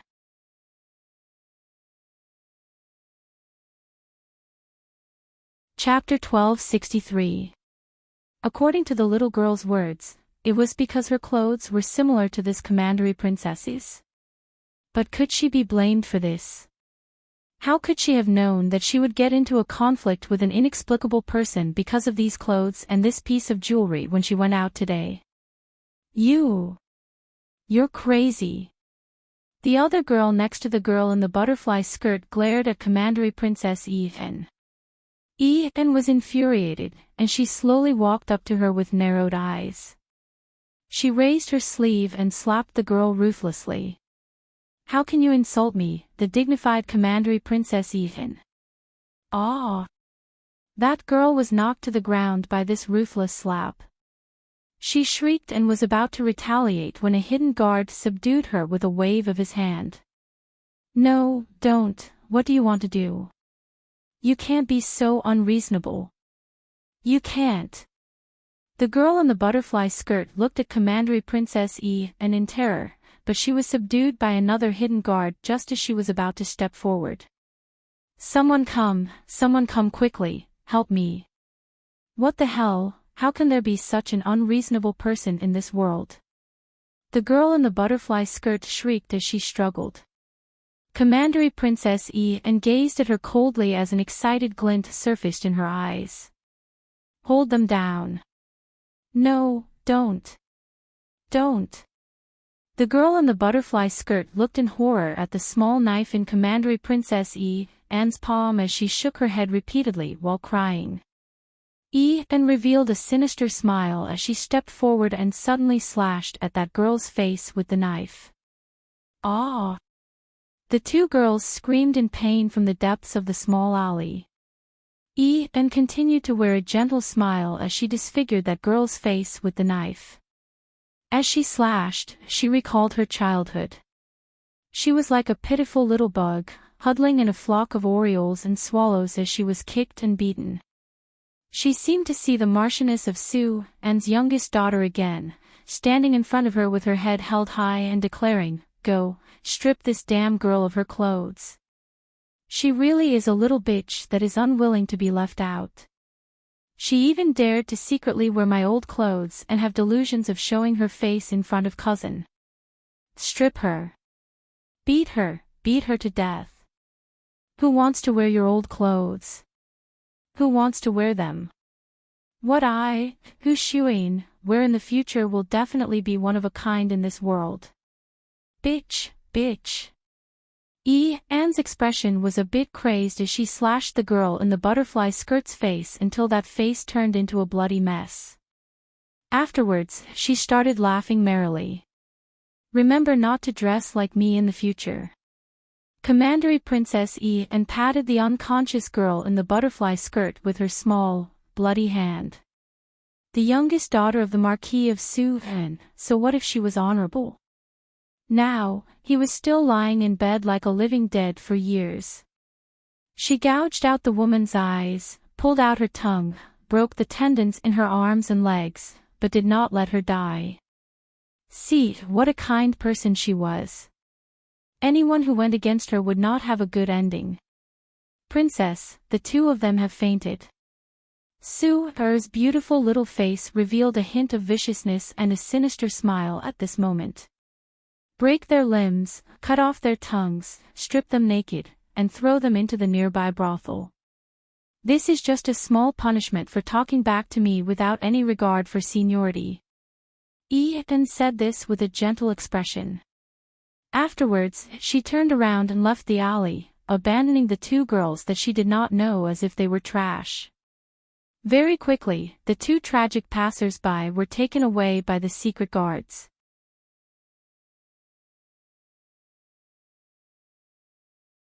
Chapter 1264. No one knew that such an inconceivable thing had happened in this alley just now. After Anne exited the alley, she put on her modest and kind commandery princess mask and boarded her carriage, returning to the palace in a good mood. It's been a long time since I went back to the Marquis of Sue, Anne's estate to visit my paralyzed younger sister. Commandery Princess Anne said with a smile, find a day to go back to the estate and visit her. Sue immediately nodded in understanding and responded with a smile. The carriage followed the spacious limestone path to the palace gates. When the guards saw that it was Commandery Princess Anne's carriage, they immediately let her in. Commandery Princess Anne lifted the curtain and nodded at the guards with a smile. When the carriage stepped onto the palace path and slowly headed for the Queen Dowager's Longevity Palace, Commandery Princess Anne glanced in the direction of the Eastern Palace and thought, one day, I will become the most honorable woman in Northern Imo. I won't have to live at the whims of others anymore. After the coming-of-age ceremony, the Qiao estate started preparing for second uncle's wedding. During this period of time, Wei Ziqin was as busy as a spinning top. In order to get second uncle out of singlehood as soon as possible, the entire family was really pouring in all their energy. In addition, after second uncle's wedding, the crown prince's wedding was just around the corner, so the entire Qiao estate was in high spirits. It was as if all the servants and maidservants had been injected with chicken's blood as they busied themselves all day, tidying up here and there, inside and out. This made Arbor, this idler, appear to be an eyesore. In the afternoon, darling Chow was sitting in her small courtyard, drinking tea and eating dried fruits while also flipping through medical books and dozing off. Then she heard from outside that Madame Wren had come. Madame Wren naturally came to find her mother, so it had nothing to do with her. Arbor flipped through the medical books for a while before tossing them to the side, planning to take an afternoon nap under the faint sunlight. Everyone in the room was busy, yet she was the only one who was idle enough to count mosquitoes. Arbor had just closed her eyes when she heard the sound of footsteps coming from the lounge chair. A maidservant hurried over and bowed, saying, "The Crown Princess, the Miss of the Count of Jian An's estate has come to visit." Arbor sat up and nodded. "Oh, it's Miss Pei. Invite her in." Soon, the young miss of the Count of Jian An's mansion, Pei Jia, was led over with a personal maidservant. The girl looked to be about 17 years old and was a little shy by nature. When she saw Xiao Mu, she smiled timidly. "Greetings to the Crown Prince Consort." Last time, after receiving the Crown Prince Consort's hospitality at Fu Mountain, Mother instructed me to come forward to return the greeting. The maidservant behind her hurriedly stepped forward and tugged at her sleeve. She was speechless in her heart. She was a foolish young miss. How could she say such a thing? As Pei Jia spoke, she felt that there was something wrong with her words. Why did she feel like she was being forced by her mother to return the courtesy? She then looked at Arbor apologetically. "I'm sorry, Crown Princess. Pei Jia is clumsy and doesn't know how to speak." Arbor glanced at her and patted the stool beside him. "Sit." Arbor had already noticed that during the gathering at Fu Mountain that day. Miss Pei was a little shy and sat in the crowd like a little transparent. If it weren't for Mou and Liang Qingqing teasing her from time to time, she probably wouldn't be able to talk to anyone for the entire day. Her elder brother, Pei Dao, was also a man of few words, but he seemed to be a considerate person to Miss Li. The Countess of Jian and was a fortunate person. Arbor nodded. Seeing that Miss Pei's gaze was fixed on the medical book beside her, he asked, "Do you want to read it?"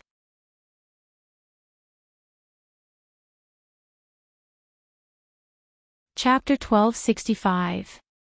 Miss Pei looked a little excited. Can I? Crown Princess.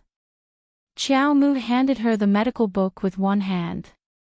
Miss Pei held it like it was a treasure and flipped through it page by page right in front of Arbor. She looked as if she was intoxicated by it. The servant girl behind her was anxious to death because of her dazed miss. She wanted to reach out her sleeve to tug at her miss. Arbor waved his hand at her. Let her read. She could take a nap. These two oddballs.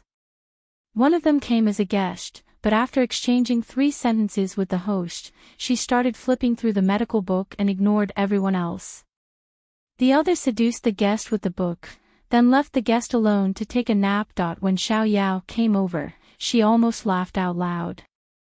After changing the cups of hot tea for the 2 young ladies, he waved his hand and instructed the servants to bring the little servant girl beside Miss Pei, who wanted to cry but had no tears, away to rest for a while. The afternoon sun shone lazily. The trees cast mottled shadows and the atmosphere was tranquil. When the servants, who were on stimulants, passed by this quiet courtyard, they couldn't help but slow down their footsteps and lower their voices. Of the 2 girls, one was asleep with a small blanket on her stomach, while the other had her head lowered. She was happily holding a medical book, engrossed in it. When Crown Prince Mo came over, this was the scene he saw, and his lips involuntarily curled into a faint smile. His baby was so adorable no matter what she did. Even when she was sleeping quietly under the big tree, she still looked so beautiful. Your Highness.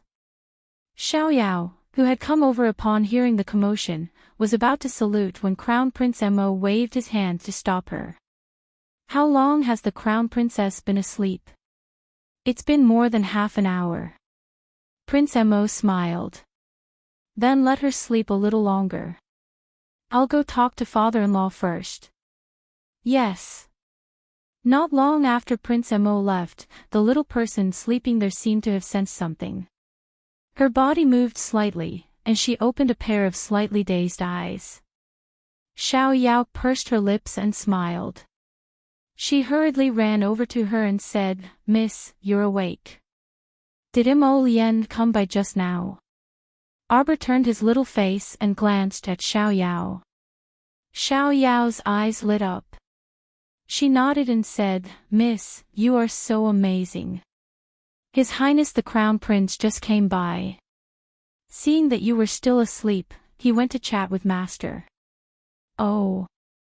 Arbor turned his head and saw that Miss Pei was still in the same position as an hour ago, reading the medical book with great interest.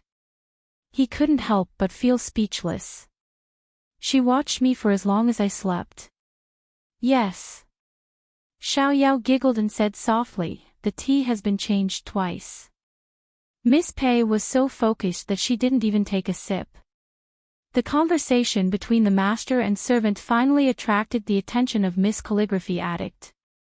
She hurriedly put down the book, blushing shyly as she looked at Arbor apologetically and said, "I am sorry, Crown Princess.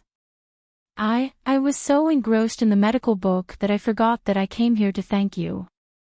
"Ah, Bai Hui, the pastries we brought." Where's Bai Hui?" Xiao Yao couldn't help but laugh out loud. "Miss Pei, don't worry. We brought that girl to her room to rest for a while." "Ah. I'm so sorry." Pei Jia blushed and looked at Arbor. Although her little face was expressionless, her expression was calm and she didn't seem unhappy at all. Pei Jia's heart settled slightly. "Crown Princess, I get easily engrossed in books."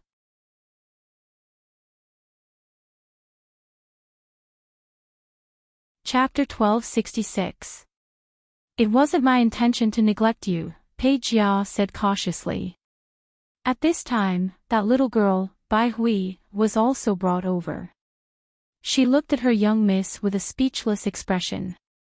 Madam had repeatedly exhorted her young miss to remember to talk more when she went to other people's homes. In the end, her young miss flipped through books for nearly 2 hours. Arbor waved her hand. "Do you like to read medical books a lot?" Pei Jia nodded her head vigorously. The little girl, Bai Hui, hurriedly explained on the side, "Young miss has been congenitally deficient since she was young. She could only meditate and recuperate her body. She couldn't even train her body. A prolonged illness becomes a doctor, and young miss gradually became obsessed with medical skills." "Then do you like to refine pills?" "Alchemist." Pei Jia hurriedly shook her small hand. "It's impossible for me to become an alchemist. Although I really yearn for it, an alchemist needs talent. I'm also not very talented in the art of medicine. I'm just blindly pondering." As she spoke, her small hand secretly touched the cover of the medical book, looking reluctant to part with it. Arbor tugged the corners of her mouth, and she thought she revealed a kind smile. Actually, in other people's eyes, she wasn't smiling at all. "There's only a 2-year age difference between us. Don't call me Crown Princess or Miss Pei. Let's say our names," the little Crown Princess said to Pei Jia on such a leisurely afternoon. Pei Jia was faintly happy, but she didn't know that this was the joy of making friends. Her health was poor since she was young, and she basically didn't leave the house. Those noble ladies flattered her on the surface because of her family background, but they secretly mocked her behind her back for being a medicine jar. She overheard it once, so she was even more unwilling to go out and gather with others. She was 17 years old this year, but she hadn't discussed marriage yet. Because of her poor health, every family looked down on her. Fortunately, her mother kept comforting her, saying, "My family's daughter is so good. Naturally, there will be a good match for you in the future. Moreover, on Seekong planet's mainland, there were plenty of people who remarried in their early 20s. However, most of them wasted their time because they painstakingly cultivated. She, on the other hand, was only an ordinary person. Several of her teachers had regretfully told her that with her congenitally deficient body, it was impossible for her to cultivate in this lifetime. Then I'll call you Jojo from now on. Pei Jia revealed a big smile. When the little stoic saw this, she felt that this smile was quite dazzling, so she tried her best to pull out an even bigger smile in return. However, it was a bit difficult for this stoic face to deliberately put on a smile. Jia Jia. The little stoic nodded and handed the medical book to her, saying, "Take it back and read it." With a flick of his wrist, he took Pei Jia's pulse. "You've taken good care of your health. I'll give you a prescription. Boil the medicine according to the prescription twice a day. After half a month, you won't need to take any more medicine." A surprised smile appeared on the little girl Baihui's face. She stammered, "Crown Princess, is it true? Miss can get rid of those medicine jars in the future." Arbor nodded. The two of them chatted for a while more about the medical book before Arbor stood up to see Miss Pei out of the estate. Xiao Yao covered her mouth and chuckled as she followed behind. When the Crown Prince asked about this matter later on, Xiao Yao couldn't resist saying, after Miss Pei came, she sat next to the Crown Princess and quietly flipped through the book, accompanying the Crown Princess for an afternoon nap. After waking up, the two of them hit it off. Prince Mo couldn't help but be speechless upon hearing this. 5 days later, the Qiao estate joyfully welcomed second uncle's marriage.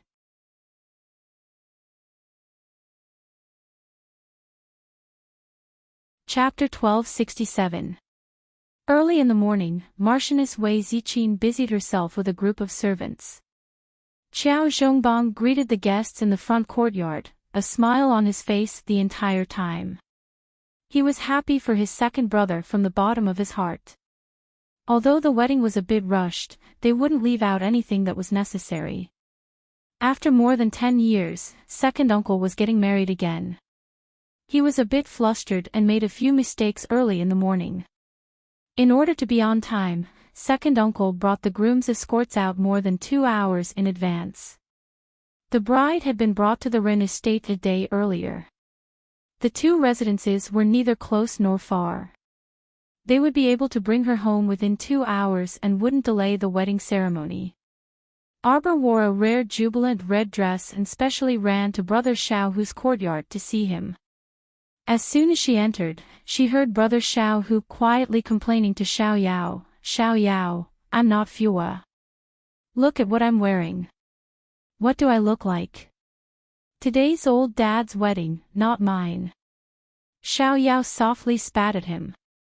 Xiaohu chuckled and went up to hug her. "Xiao Yao, don't you think it's time for our wedding to be on the agenda?"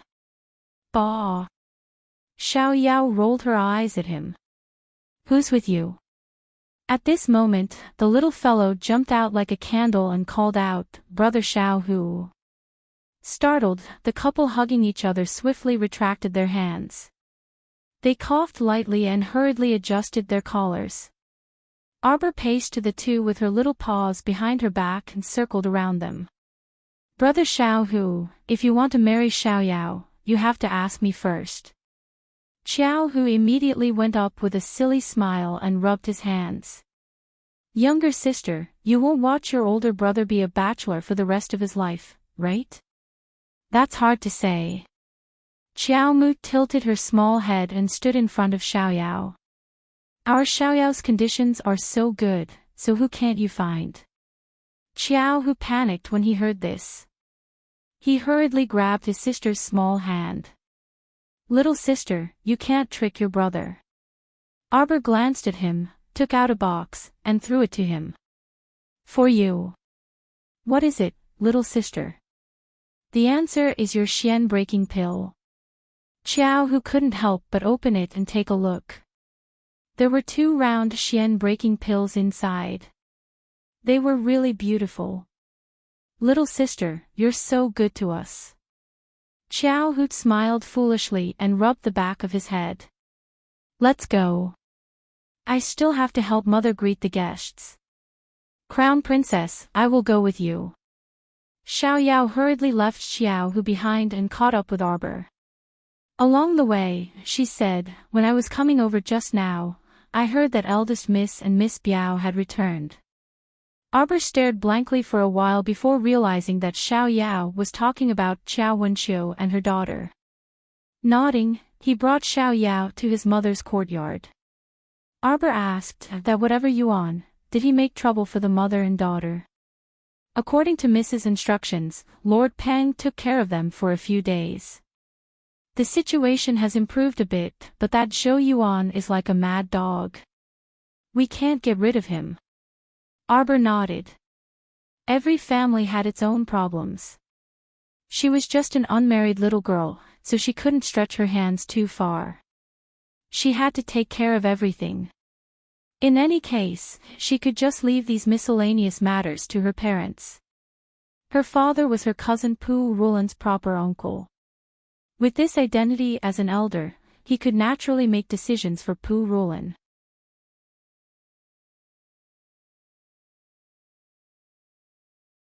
Chapter 1268. When Arbor brought Xiao Yao to second uncle's new courtyard, he saw his mother busily giving orders to this and that, running around in circles with a group of servants. Hurry, hurry, the newlyweds are about to arrive. Everyone, move nimbly. Hey, bring the wedding cake into the house. The old nanny who followed Wei Ziqin by her side called out to the servants who were coming and going. When she looked up and saw Arbor and Xiao Yao, she smiled so widely that her eyes could not be seen and went forward to welcome them. Crown Princess, Miss Xiao Yao, you're here. Madam is busy right now. It's fine, I just came to take a look. Idler rubbed her small chin. Is there anything I can help you with? Spring had begun, and the air had already warmed up. Wei Ziqin paced back and forth in the new courtyard a few times, the tip of her nose sweating.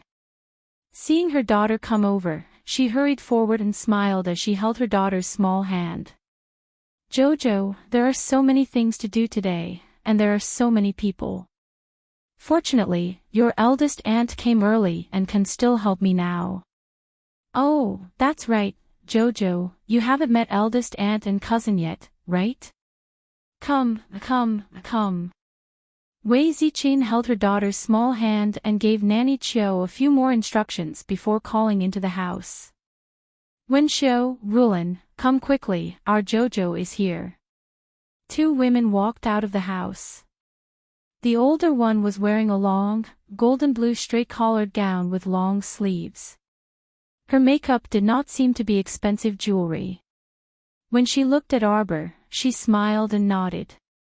Jojo, you still recognize eldest aunt. The younger woman's face was very gentle and delicate. She wore a long dress with an Aquarius collar and her hair was tied up in a woman's bun. A wooden hairpin was inserted into her clean hair, and she wore a wooden bracelet on her wrist. She looked exceptionally simple. Arbor stepped forward and nodded at Xiao Wenqiu and her daughter. Eldest aunt, cousin. Jojo, good boy, I don't have any valuable gifts for you. Keep this well. It's a small token of appreciation from elder auntie. Xiao Wenqiu gave Arbor a pure gold bracelet. The quality wasn't too good. Among the pile of gold and jade in Arbor, it could be said to be second best. If it were any other young ladies who despised the poor and loved the rich, they might even mock their poorer relatives. Yet Xiao Mu accepted it without another word. She nodded at Xiao Wenqiu and expressionlessly said, "Thank you, auntie." Xiao Wenqiu smiled happily. Back then, when auntie brought your cousin back to Quoto village, you were still young and might not remember. This is your cousin, Rulan. Pu Rulan stepped forward and smiled. Cousin. Alright, mother and your eldest aunt still have a lot of things to do. Help mother take care of cousin. Wei Ziqin chuckled as she pulled Xiao Wenxiu and was about to leave. Just as they were about to leave, a breathless woman hurriedly ran over and beamed from ear to ear. They're here, they're here, they're here. The bridal sedan is almost at the intersection. Aya, hurry, hurry, go to the door to welcome them. Are the gongs and drums ready? Where's the drummer? Where's the drummer? Madam is ready. Let's hurry to the door. Arbor speechlessly glanced at her mother's departing figure. Her mother was busy with fetching the bride, and she had become an idle person again. She turned to look at Pu Rulan and said, Cousin, let's go to Xiao Lin Er's courtyard. It's a bit too chaotic here. Pu Rulan smiled and nodded. Okay. The two of them exited the new courtyard and turned to Xiao Lin Er's courtyard.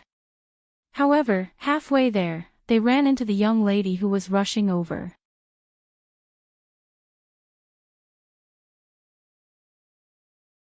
Chapter 1269.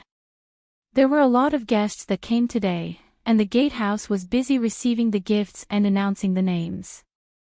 The Marquis of Su An's estate's madam has arrived. The old madam of Duke Qing's estate has arrived. The manservants and maids ran back and forth in waves, taking away a group of people, and then another group of people came. It really was as busy as a marketplace, with an endless stream of people. Wei Ziqin and Qiao Zhongbang were in the front courtyard and back garden respectively, receiving the male and female guests that came to visit. Prince Mo took a stroll around the Marquis's estate. When he found his dainty little wife, that little fellow was sitting leisurely on a swing, cracking melon seeds and chatting with her younger sister, Xiao Lin. Pu Rulan raised her head and saw a tall and slender young master walking towards them. She hastily stood up and quickly walked to the swing to give a reminder. Younger cousin, someone's coming. Brother-in-law's coming. Xiao Lin immediately jumped down from the swing and held Pu Rulan's hand with a smile. Older cousin, that's His Highness the Crown Prince. Pu Rulan hurriedly curtsied. Arbor was still swaying on the swing, looking up at the man walking over. Why are you in the back courtyard? I'm here to see if my Jojo is slacking off again. Mo Lien walked over with a smile, waving his hand for Pu Rulan to get up and not be overly courteous. Arbor cast a glance at him and lightly snorted. There are so many orioles and swallows outside, I don't have the time to greet them one by one. Today was second uncle's wedding, and mother had reminded her 2 or 3 days in advance that she absolutely couldn't throw a tantrum. Everyone who came was a guest, so don't hit a guest without a word. So ridiculous, did she need mother to remind her? It wasn't like she was crazy. If others didn't come to provoke her, how could she go crazy and hit them? The most annoying one was that whatever fourth princess, who had run to the great king and fiercely complained about her. She said that she beat her up until she couldn't see anyone. She was simply crazy. When had she ever hit this fourth princess? She didn't even know the fourth princess, okay? Thinking of this, he glanced at Mo Lien with some displeasure. He thought to himself, his house is the place with the most women in the world, so annoying. Prince Mo saw the look in his wife's eyes and hurriedly moved his head over to look at her with a smile. What's wrong? Why are you looking at your husband like that? What did I do wrong? Tell me, tell me. Jolin, who had long been used to the crown prince showing off his affection to her sister, covered her mouth and snickered. On the other hand, Pu Rulan was rather surprised. For a moment, he didn't think that His Highness, who looked so high and mighty, was actually such a person. Arbor glared at him and pushed his hand away. Cousin is here. We're all on the same side. Prince Mo smiled and grabbed Arbor's little hand. We can't take a nap today. What should I do? I'm going to sleep in the afternoon. During this period of time, idlers like Mu Tian Tian took a nap and used her free time to draw talismans. She was simply too carefree. Pay! Arbor blushed and glared at him. This guy only knew how to tease her. Today was second uncle's wedding. Could it be that she could abandon the guests in the house and take a nap alone in her room? Prince Mo smiled and rubbed the little fellow's face. I'm not teasing you. I'm just worried that you can't take a nap. You're not allowed to say it. Arbor punched him and turned her head away with a stoic expression. Jojo. Mo Lien reached out and cupped her little head.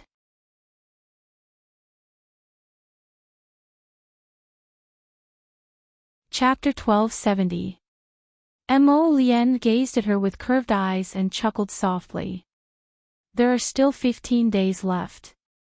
Arbor rolled her eyes at him, but the corners of her lips involuntarily curled up. When Xiao Lin heard this, she couldn't help covering her mouth and sniggering happily. Yet Pu Rulan asked softly in confusion, "What does Crown Prince mean?"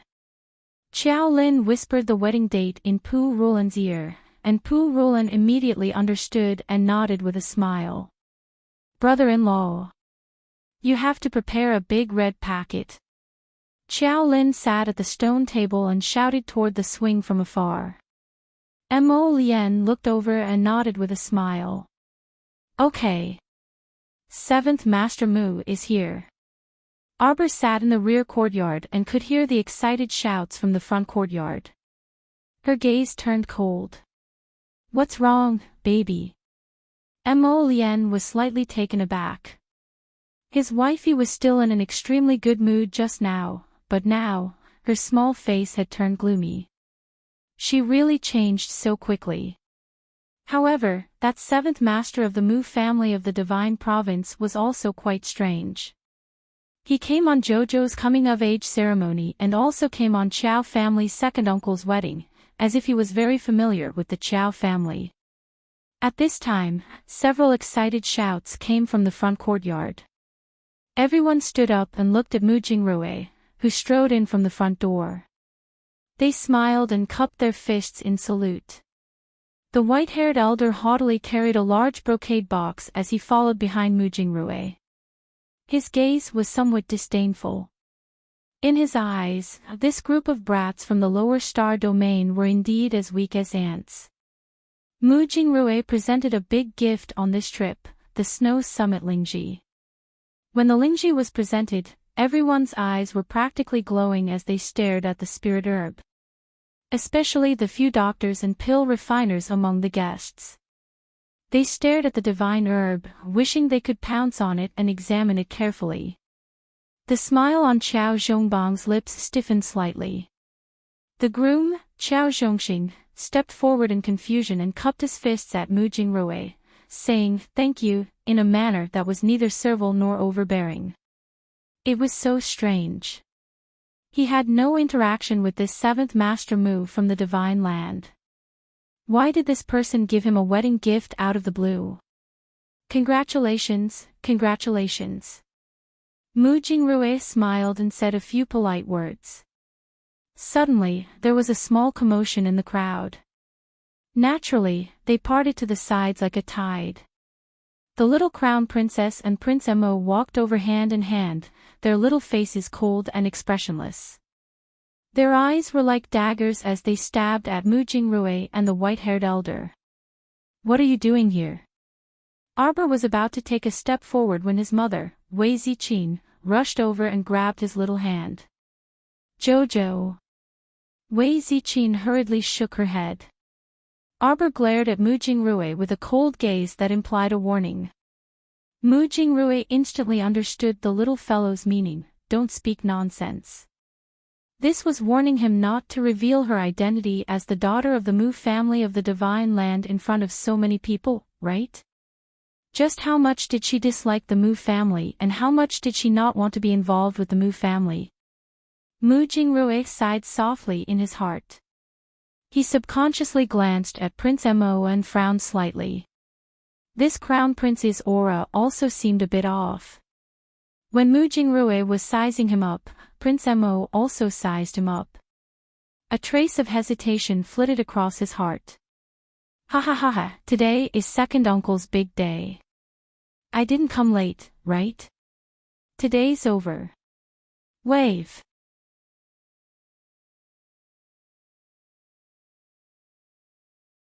Chapter 1271. At this moment, a white-robed, skinny pretty boy appeared at the door. He brought a large chest of gifts and was escorted in by a large entourage. More than a dozen servants circled around him, shouting as they entered the door. The pretty boy's gaze flickered as he swept his gaze over everyone present and revealed a reserved smile. Next to him was a well-developed woman around 25 or 26 years old. She was gorgeously dressed and her hair was covered in pearls and jade. She had an arrogant attitude and raised her chin as she held on to the pretty boy's arm. Her ample bosom was pressed against the pretty boy's arm. It could be said that none of the officials and family members of the various dukes and marquises' estates, as well as the young masters and young misses of the aristocratic families, had such a grand display of extravagance. The dozen or so servants were all dressed in the same manner and had palm-sized copper coins hanging from their necks. Everyone stared at them strangely, feeling that they were full of the aura of nouveau riche.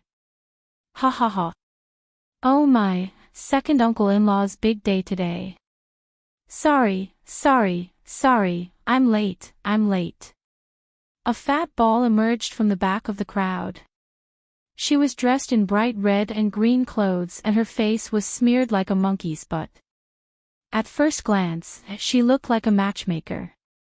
Fat Ball moved her feet and arrived in front of Second Uncle Chiao with a smile. Second Uncle Chiao subconsciously took a step back, and his expression instantly became extremely unsightly. Chiao Mu looked at the uninvited nouveau riche in confusion. As she looked at the pretty boy surrounded by people, a name faintly popped up in her mind. Zhou Yuan, what are you doing here? Chiao Hu took a step forward and tightly clenched his fists, his face full of anger. Arbor turned his head and glanced at Pu Rulan. He saw that her face was slightly pale and her eyes faintly revealed a trace of anger. Clearly, she had not expected that her ex-husband would make a public appearance in this kind of situation. Scram! You're not welcome here. Second Uncle Chiao angrily shouted with a cold expression. Second Uncle, is there some misunderstanding about me? The pretty boy looked at them with a chuckle. Fat Ball hurriedly came forward and said with a smile, Second Uncle-in-law, today is your big day, so don't get angry. Come on, bring all the gifts up here. Second Uncle, this is just a small token of appreciation from our Zhou family. Preposterous. Second Uncle Chiao was furious. He was about to step forward when his elder brother, Chao Zhongbang, stopped him. What have you come here for? Chao Zhongbang sneered and shouted at Zhou Yuan. You little bastard, you dare come here to ask for a beating? Get out of my sight. Zhou Yuan subconsciously shrank back, looking like a coward. Chao Zhongbang and his brother were infuriated. Eldest uncle, second uncle, please don't misunderstand. Your nephew's visit today has no other intentions than to congratulate second uncle on his wedding. The pretty boy Zhou Yuan said in a low voice, looking as if he had been wronged. Qiao Wenshou, who was standing at the side, had long been angered by his shameless behavior. Her entire body was trembling, and her face was pale. Mother. Pu Rulan supported her mother and stubbornly pursed her lips, not saying anything for a while. Eldest uncle-in-law, second uncle-in-law, our family Xiao Yuan was young and ignorant in the past, so he spoke without thinking and wanted to divorce his wife. Fat Ball smiled ingratiatingly and stepped forward to grab Pu Rulan's hand, but she pulled back and avoided it. The fake smile on Fat Ball's face froze. You're tuning into the LoveLore Library YouTube channel. We're so grateful for your support and don't forget to subscribe to join us on this incredible journey through captivating stories. Your generosity through donations truly makes a world of difference, as it's the primary source of revenue that allows me to expand and enhance this channel for you. Thank you from the bottom of my heart for being a part of this adventure.